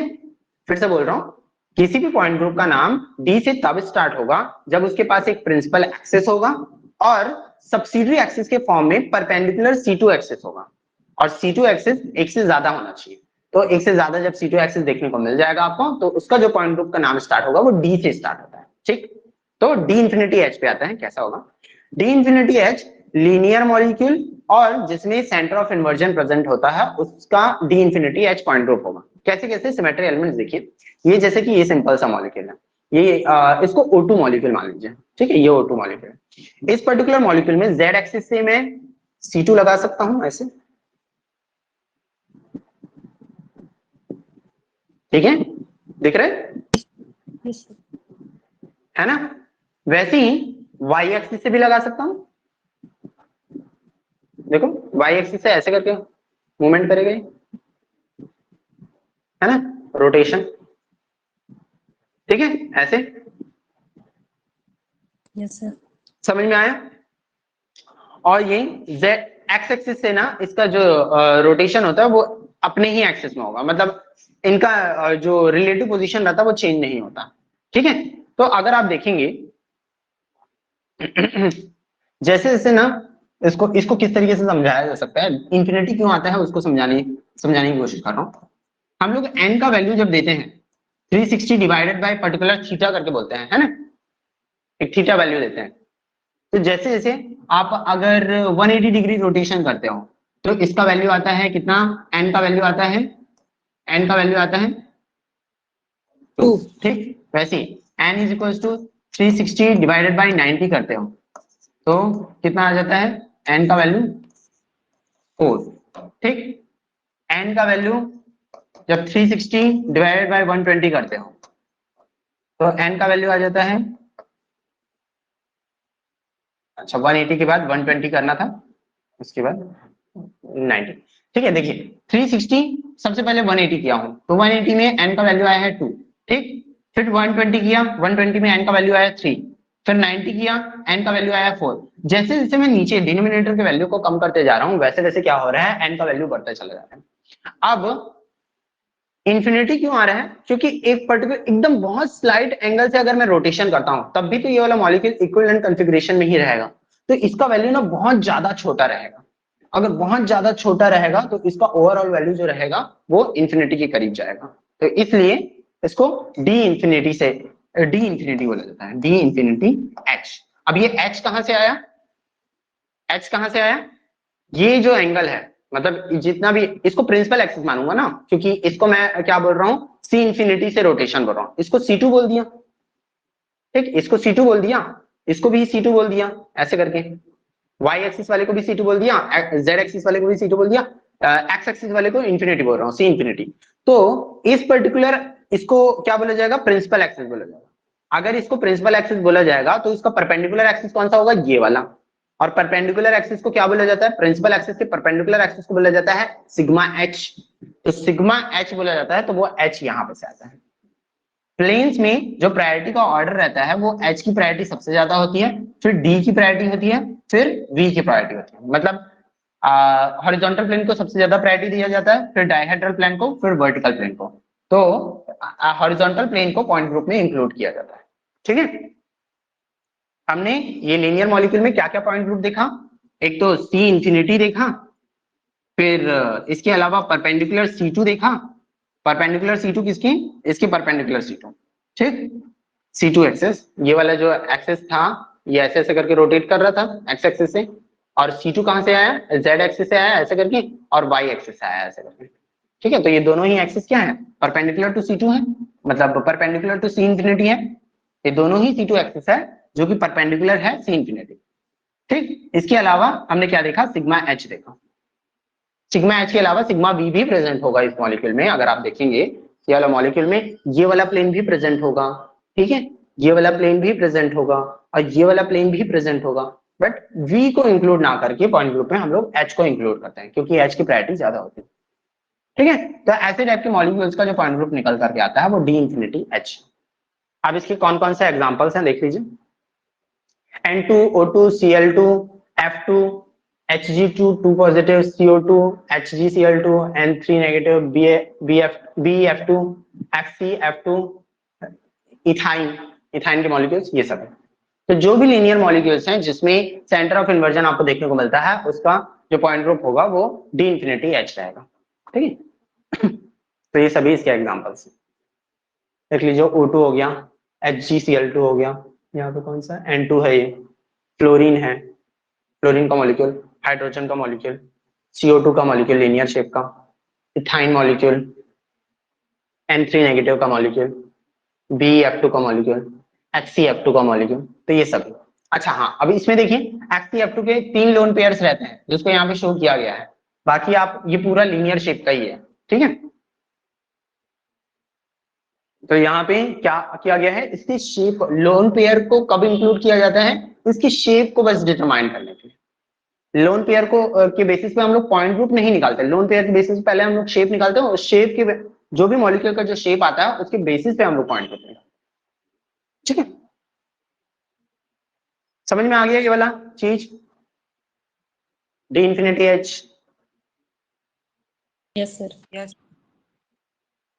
अब एकदम और क्लियर, बेसिक पॉइंट में क्या होता है, डी इंफिनिटी एच उस वाले मॉलिक्यूल का पॉइंट ग्रुप रहेगा जिसका जो मॉलिक्यूल लीनियर शेप का रहेगा और उसमें उस मॉलिक्यूल में सेंटर ऑफ इन्वर्जन दिखेगा। ऐसे टाइप का molecule D infinity H point group show करता है। अब फिर आते हैं सी इंफिनिटी वी पे। सी इंफिनिटी में वी पे मॉलिक्यूल लीनियर होगा बट उसमें सेंटर ऑफ इन्वर्जन प्रेजेंट नहीं है, जैसे कि HCl मॉलिक्यूल। HCl मॉलिक्यूल में आपको लीनियर शेप का मॉलिक्यूल दिखेगा बट उसमें क्या रहेगा, सेंटर ऑफ इन्वर्जन देखने को नहीं मिला। तो ऐसे टाइप के मॉलिक्यूल्स जो रहते हैं उसको सी इंफिनिटी वी पॉइंट ग्रुप रहता है, ठीक है। अब सी, इसका मॉलिक्यूल का नाम सी से स्टार्ट हो रहा है, इसका मतलब ये हुआ कि उसमें परपेंडिकुलर C2 प्रेजेंट नहीं है। एक प्रिंसिपल एक्सिस बस होगा, उसके अलावा परपेंडिकुलर C2 प्रेजेंट नहीं होगा। तो देखिए HI मॉलिक्यूल को देख लेते हैं। तो HI मॉलिक्यूल में इसको देखिए, ये वाला HI मॉलिक्यूल में सिर्फ ये वाला एक्सिस है जिसके अलावा आप रोटेशन करवा सकते हो इस मॉलिक्यूल को, ठीक है। एक्स एक्सिस के अलावा बस रोटेशन करवा सकते हैं, इस वाले एक्सिस के मतलब Z एक्सिस के अलावा रोटेशन पॉसिबल नहीं है, ना ही Y एक्सिस के अलावा रोटेशन पॉसिबल है। तो जो भी रोटेशन पॉसिबल है एक्स एक्सिस के अलावा है और वो सी इंफिनिटी कहलाएगा। और अगर मैं प्लेन की बात करूं, और अगर प्लेन की बात की जाए तो देखिए ये मॉलिक्यूल है, मान लेते हैं ये H निकाल देता हूं इसको, ये H, ठीक है, यस, ये वाला मॉलिक्यूल है। तो ये H हो गया और ये आयोडीन हो गया, तो इसमें सिर्फ ये वाला एक्सिस एंगल, ये वाले एक्सिस से बस रोटेशन पॉसिबल है, ठीक है, तो इसलिए सी इंफिनिटी हो गया। अब वी क्या होगा, सिर्फ ये वाला प्लेन बस पॉसिबल है, और ये वाला जो प्लेन है इस वाले एक्सिस के क्या है, पैरेलल है, परपेंडिकुलर नहीं है, तो इसलिए सी इंफिनिटी वी बोला जाएगा। आपको Plane of H symmetry. वाला जो प्लेन, हाँ बोलिए। Vertical plane of symmetry. हाँ, वर्टिकल प्लेन ऑफ सिमेट्री है ये वर्टिकल प्लेन है इसका, ठीक है, ये यही एक्सिस हो गया, इधर का एक्सिस हो गया, ये वाला एक्सिस हो गया, जिसके अलॉन्ग ये रोटेशन शो कर रहा है ऐसे ऐसे करके, ऐसे ऐसे करके, और यही वाला प्लेन हो गया। तो ये दोनों पैरेलल है ना जी, तो अगर पैरेलल है ये दोनों, अगर ये दोनों पैरेलल हैं तो फिर क्या हो जाएगा, ये वर्टिकल प्लेन कहलाएगा, ये जो प्लेन लग रहा है वो वर्टिकल प्लेन कहलाएगा। इसके अलावा आप खुद से देखिए, ये वाला प्लेन लग सकता है क्या मॉलिक्यूल में, ऐसे बताइए। No sir.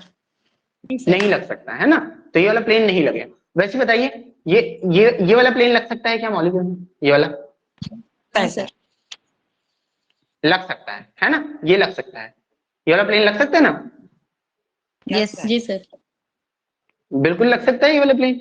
तो अगर ये वाला प्लेन लग सकता है तो ये वाला प्लेन क्या कहलाएगा, ये वाला जो प्लेन है वो इस वाले एक्सिस के क्या है, पैरेलल है कि परपेंडिकुलर है, ये वाला एक्सिस के पैरेलल है, पैरेलल, पैरेलल। तो ये क्या है, हाँ, तो ये क्या है, सिग्मा वी कहलाएगा। अच्छा, अब इस मॉलिक्यूल में आपको पता चल गया, एक तो सी इंफिनिटी है और एक सिग्मा वी है, तो बताइए तो सिग्मा वी कितना होगा इस मॉलिक्यूल में, इन्फिनिटी। इनफिनाइट से। ठीक है, जैसे कि हाँ जिसमें हम लोग पढ़े थे उसको, ठीक, क्लियर हो गया ये। वैसे ही ये वाला हो गया। हाँ, तो ये ऐसे सभी लीनियर मॉलिक्यूल जिसमें हम लोगों को वो सेंटर ऑफ सिमेट्री देखने को नहीं मिलती, उनका जो पॉइंट ग्रुप होता है वो सी इंफिनिटी भी होता है। अब आते हैं और कुछ मेन इंपॉर्टेंट पॉइंट ग्रुप्स में। ये इंपॉर्टेंट है, C N B, water molecule का C N B point group होता है, C2B पॉइंट ग्रुप इसी वाटर मॉलिक्यूल का होता है। अब इसमें देखिए क्या क्या प्रेजेंट है। अब E को मैं लिख नहीं रहा हूं क्योंकि आइडेंटिटी सब में प्रेजेंट होता है। इसमें क्या प्रेजेंट होता है, एक तो CN एक्सिस मतलब एक प्रिंसिपल एक्सिस और n नंबर ऑफ सिग्मा, ठीक है, n नंबर ऑफ सिग्मा भी। एक तो प्रिंसिपल एक्सिस प्रेजेंट होगा, सब्सिडियरी एक्सिस कोई प्रेजेंट नहीं होगा, और n नंबर ऑफ सिग्मा भी होगा, मतलब एक प्रिंसिपल एक्सिस और वर्टिकल प्लेन बस प्रेजेंट होगा। If a molecule has one CN axis of symmetry and a vertical plane of symmetry, then it belongs to this point group. और इस वाले पॉइंट ग्रुप के एग्जांपल्स हैं वाटर मॉलिक्यूल और भी इतने सारे मॉलिक्यूल्स हैं वो सभी, ठीक है, उन सभी का फिगर्स भी दिया हुआ है, देखते हैं। चलिए, वाटर मॉलिक्यूल का क्या केस है। वाटर मॉलिक्यूल में हम लोगों को कौन कौन से सिमेट्री एलिमेंट्स देखने को मिलते हैं, देखिए बताइए कौन कौन से सिमेट्री एलिमेंट्स देखने को मिलते हैं। एक तो C2 यहां पे से देखने को मिलता है, ये देखिए, है ना, एक C2 यहां पे से देखने को मिलता है ना, आइडेंटिटी तो रहेगा नो डाउट। C2 यहां से देखने को मिला, सिग्मा भी यहां से देखने को मिला, एक सिग्मा भी यहां से और दूसरा सिग्मा भी यहां से, एक सिग्मा भी यहां से, एक सिग्मा भी यहां से। ये वाला जो सिग्मा भी लगा रहा हूं और ये वाला सिग्मा भी लगा रहा हूं, इन दोनों सिग्मा भी का नाम क्या है और कौन सा वाला सिग्मा भी जो है वो मॉलिक्यूलर प्लेन होगा, बताइए। सिग्मा XZ मोलेकुलर प्लेन होगा और YZ भी लगा है। हाँ ठीक, सिग्मा YZ, ये वाला जो है सिग्मा YZ है और सिग्मा XZ मॉलिक्यूलर प्लेन कहलाएगा, ठीक है, समझ में आ गया। तो ऐसे इसके अलावा और कोई भी सा सिमेट्री एलिमेंट नहीं लगता, तो इस वाले इसलिए इसका जो वाटर मॉलिक्यूल का जो पॉइंट ग्रुप होगा वो C2V कहलाएगा, ठीक है, क्योंकि इसमें क्या है 2 as a order of axis present है।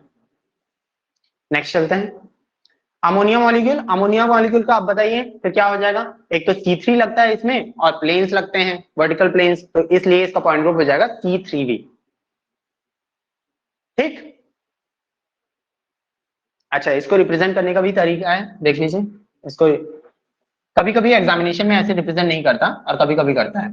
तो ये C3 तो लग ही रहा है और ये बाय डिफॉल्ट ना, ये जो ऊपर वाला एक्सिस रहता है उसको Z एक्सिस मान लिया जाता है, ठीक। अब देखो अलग अलग जगह में अलग अलग पढ़ाया जाता है, मतलब हम लोग तो अभी थ्रू आउट द चैप्टर ये वाला एक्सिस को Y एक्सिस मानकर भी चल रहे हैं ना, किसी किसी जगह में इस वाले एक्सिस को X एक्सिस करके बता दिया जाएगा, तो इसलिए उसमें एकदम से मेंशन रहता है कि सिग्मा X किसको बोला जा रहा है, सिग्मा YZ किसको बोला जा रहा है, ऐसे ऐसे करते हैं, ठीक। एक और ट्रिक बताता हूं। जैसे अगर मैं बोलूं कि z एक्सिस का परपेंडिकुलर प्लेन क्या है, प्लेन बनते हैं दो एक्सिस को मिला, मतलब दो डायमेंशंस को मिला करके, तो वो जो दो डायमेंशंस आएगा इसमें एक्स वाई आएगा, मतलब इसका खुद का डायमेंशन नहीं आएगा इसमें। अगर परपेंडिकुलर प्लेन बोल रहा हूं तो इसका खुद का डायमेंशन नहीं आएगा, तो एक्स वाई प्लेन क्या रहेगा, इसका परपेंडिकुलर प्लेन रहेगा। वैसे ही एक्स एक्सिस का परपेंडिकुलर प्लेन कौन सा होगा, जेड वाई रहेगा, ठीक है। और वैसे ही वाई एक्सिस का परपेंडिकुलर प्लेन क्या रहेगा, वाई एक्सिस का परपेंडिकुलर प्लेन एक्स जेड रहेगा, ठीक है। ये कुछ छोटे मोटे चीजें हैं, उसको याद रखिए। नेक्स्ट चलते हैं। अब देखिए ये क्या है, COCl2। COCl2 का मॉलिक्यूल है। COCl2 का मॉलिक्यूल आपको किस तरीके से दिख रहा है, देखिए यहां पे एक और एटम लगा हुआ है, ऐसा करके।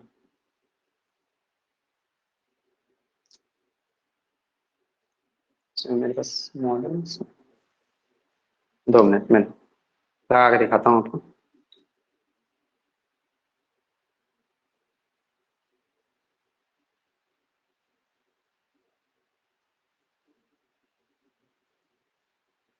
अच्छा इसमें नहीं लिख पाया, आप देख सकते हैं इसको, सिंपल सा है। CCl, ये दोनों प्लेन, अब मतलब ये तीनों के तीनों सभी चारों के चारों प्लेन में है, तो यहाँ पे से C2 जब लगेगा वो कहां से लगेगा, यहाँ पे से लगेगा, यहाँ पे से लगेगा। इस पर्टिकुलर एंगल से आप रोटेशन करेंगे तो आपको C2, ये वाला क्लोरीन यहाँ पे चले जाएगा, ये वाला क्लोरीन यहाँ पे आ जाएगा, ऑक्सीजन और कार्बन तो आप रिप्लेस पे रहेंगे, और सिग्मा V जो लगेगा वो भी यहीं से लगेगा, यहाँ से ऐसे करके, ठीक है। सिग्मा V यहीं से लगेगा और सिग्मा V ये पूरा मॉलिक्यूलर प्लेन भी लगेगा ऐसे, इसमें हर एक एटम्स करते हुए, तो इसलिए इसका जो पॉइंट ग्रुप होगा वो C2 भी रहेगा। वैसे ही यहाँ पे ये तो वाटर मॉलिक्यूल का ही शेप है, SH2 H2S गैस जो रहता है, ये भी वाटर मॉलिक्यूल का ही शेप है। तो ये बैंड शेप ही है, तो बैंड शेप का अभी अभी हम लोगों ने देखा वाटर क्या होता है, पॉइंट ग्रुप C2 भी रहेगा। वैसे ही ये क्या है, SO2 मॉलिक्यूल बैंड शेप ही देख रहा है आपको, तो ये इसका भी पॉइंट ग्रुप क्या हो जाएगा, C2 भी। इसका क्या होगा, XeO4, तो इसका पॉइंट ग्रुप क्या है, C4V। बताइए इसमें कोई डाउट है क्या, कि समझ में आ रहा है?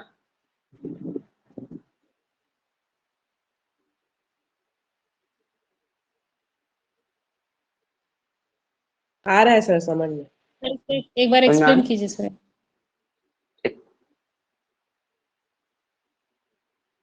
देखिए ये ना पहले मॉलिक्यूल के शेप को समझिए। मॉलिक्यूल के शेप में क्या है, जेनॉन है, ठीक है। जेनॉन के साइड में सभी क्या है, फ्लोरीन लगे हुए हैं, तो मतलब एक प्लेनर शेप दिख रहा है आपको, ठीक है। एक प्लेनर शेप देखने को मिल रहा है आपको।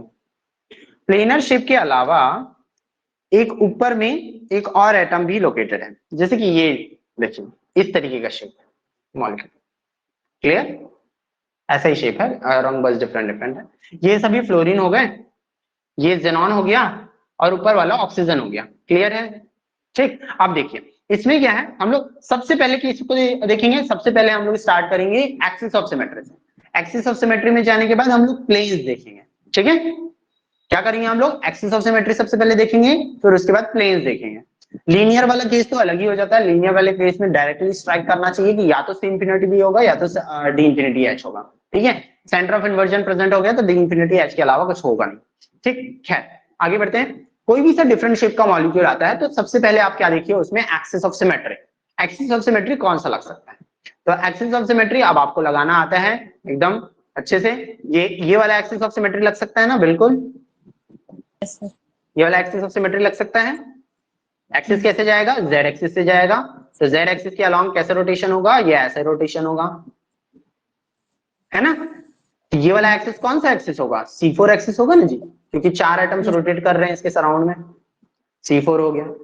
अब C4 देखने के बाद आप देखिए कि इसका कोई सब्सिडियरी एक्सिस प्रेजेंट है क्या, इसके अलावा सब्सिडियरी एक्सिस प्रेजेंट, सब्सिडियरी मतलब उसके C4 से कम n नंबर वैल्यू का कोई और एक्सिस प्रेजेंट है क्या, ऐसा करके order of axis come number में कोई और प्रेजेंट है क्या, ऐसा है। तो आपको मिलेगा कि ये C4 तो प्रेजेंट है, C2 नहीं प्रेजेंट है इसमें। देखिए अगर इसके अलोंग C2 लगाता हूं तो नहीं प्रेजेंट है, इसके अलोंग C2 लगाता हूं, मतलब इसके अलोंग C2 लगाता हूं तो नहीं प्रेजेंट है, ऐसा। ठीक है, तो ये तो प्रेजेंट नहीं है।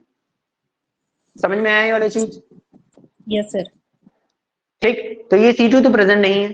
तो C2 अगर प्रेजेंट नहीं है तो अब आप आइए प्लेन्स पे।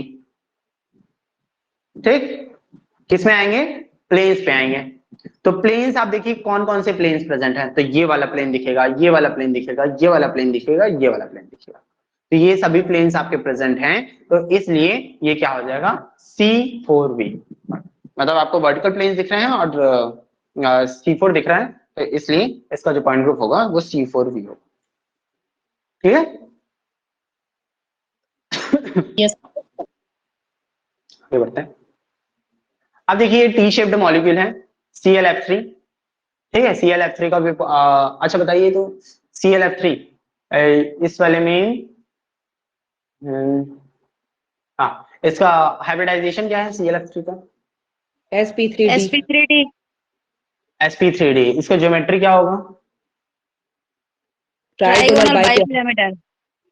ठीक, एग्जैक्टली। और शेप टी शेप्ड दिख रहा है आपको। ठीक, तो ये अब आप देख सकते हैं इसके अपने। हम लोग सबसे पहले क्या देखेंगे? एक्सिस देखेंगे। तो एक्सिस देखिए, ये वाला एक्सिस प्रेजेंट है ना, ये वाला एक्सिस। कौन सा एक्सिस है ये बताइए? z axis c2 Z axis. हाँ C2, हाँ सही बोले, Z एक्सिस है और C2 एक्सिस है। ठीक है, C2 एक्सिस है। ये वाला मॉलिक्यूल, ये वाला एटम ये वाला एटम से रिप्लेस करेगा। ठीक, हाँ ये वाला एटम ये दोनों से रिप्लेस करेंगे और फिर आपको प्लेन देखने को मिलेगा, ये वाला प्लेन देखने को मिलेगा, ये वाला प्लेन देखने को मिलेगा। तो इसलिए इसका जो पॉइंट ग्रुप होगा वो C2V होता है। ठीक, वैसे ही इसमें देखिए ये भी एग्जैक्टली प्रीवियस मॉलिक्यूल की तरह ही है। तो प्रीवियस मॉलिक्यूल की तरह C4V इसका पॉइंट ग्रुप हो जाएगा। इसमें देखिए ये अमोनिया शिप का मॉलिक्यूल है, बस नाइट्रोजन को ऊपर की तरफ लगा दिया गया है और कुछ नहीं। लोन पेयर की जगह नाइट्रोजन है, तो इसलिए इसका जो पॉइंट ग्रुप है वो C3V है। तो आप डिफरेंट डिफरेंट मॉलिक्यूल्स की शेप को देखते जाइए और मतलब इस PDF में बहुत सारे शेप के मॉलिक्यूल्स देखने को मिलेंगे आपको। उसको देखिए और खुद से सोचिए। पहले तो खुद से पॉइंट ग्रुप निकालने का ट्राई करिए, उसके बाद मैच करके देखिए आपका अपना आंसर। ठीक है, कि क्या क्या आते हैं।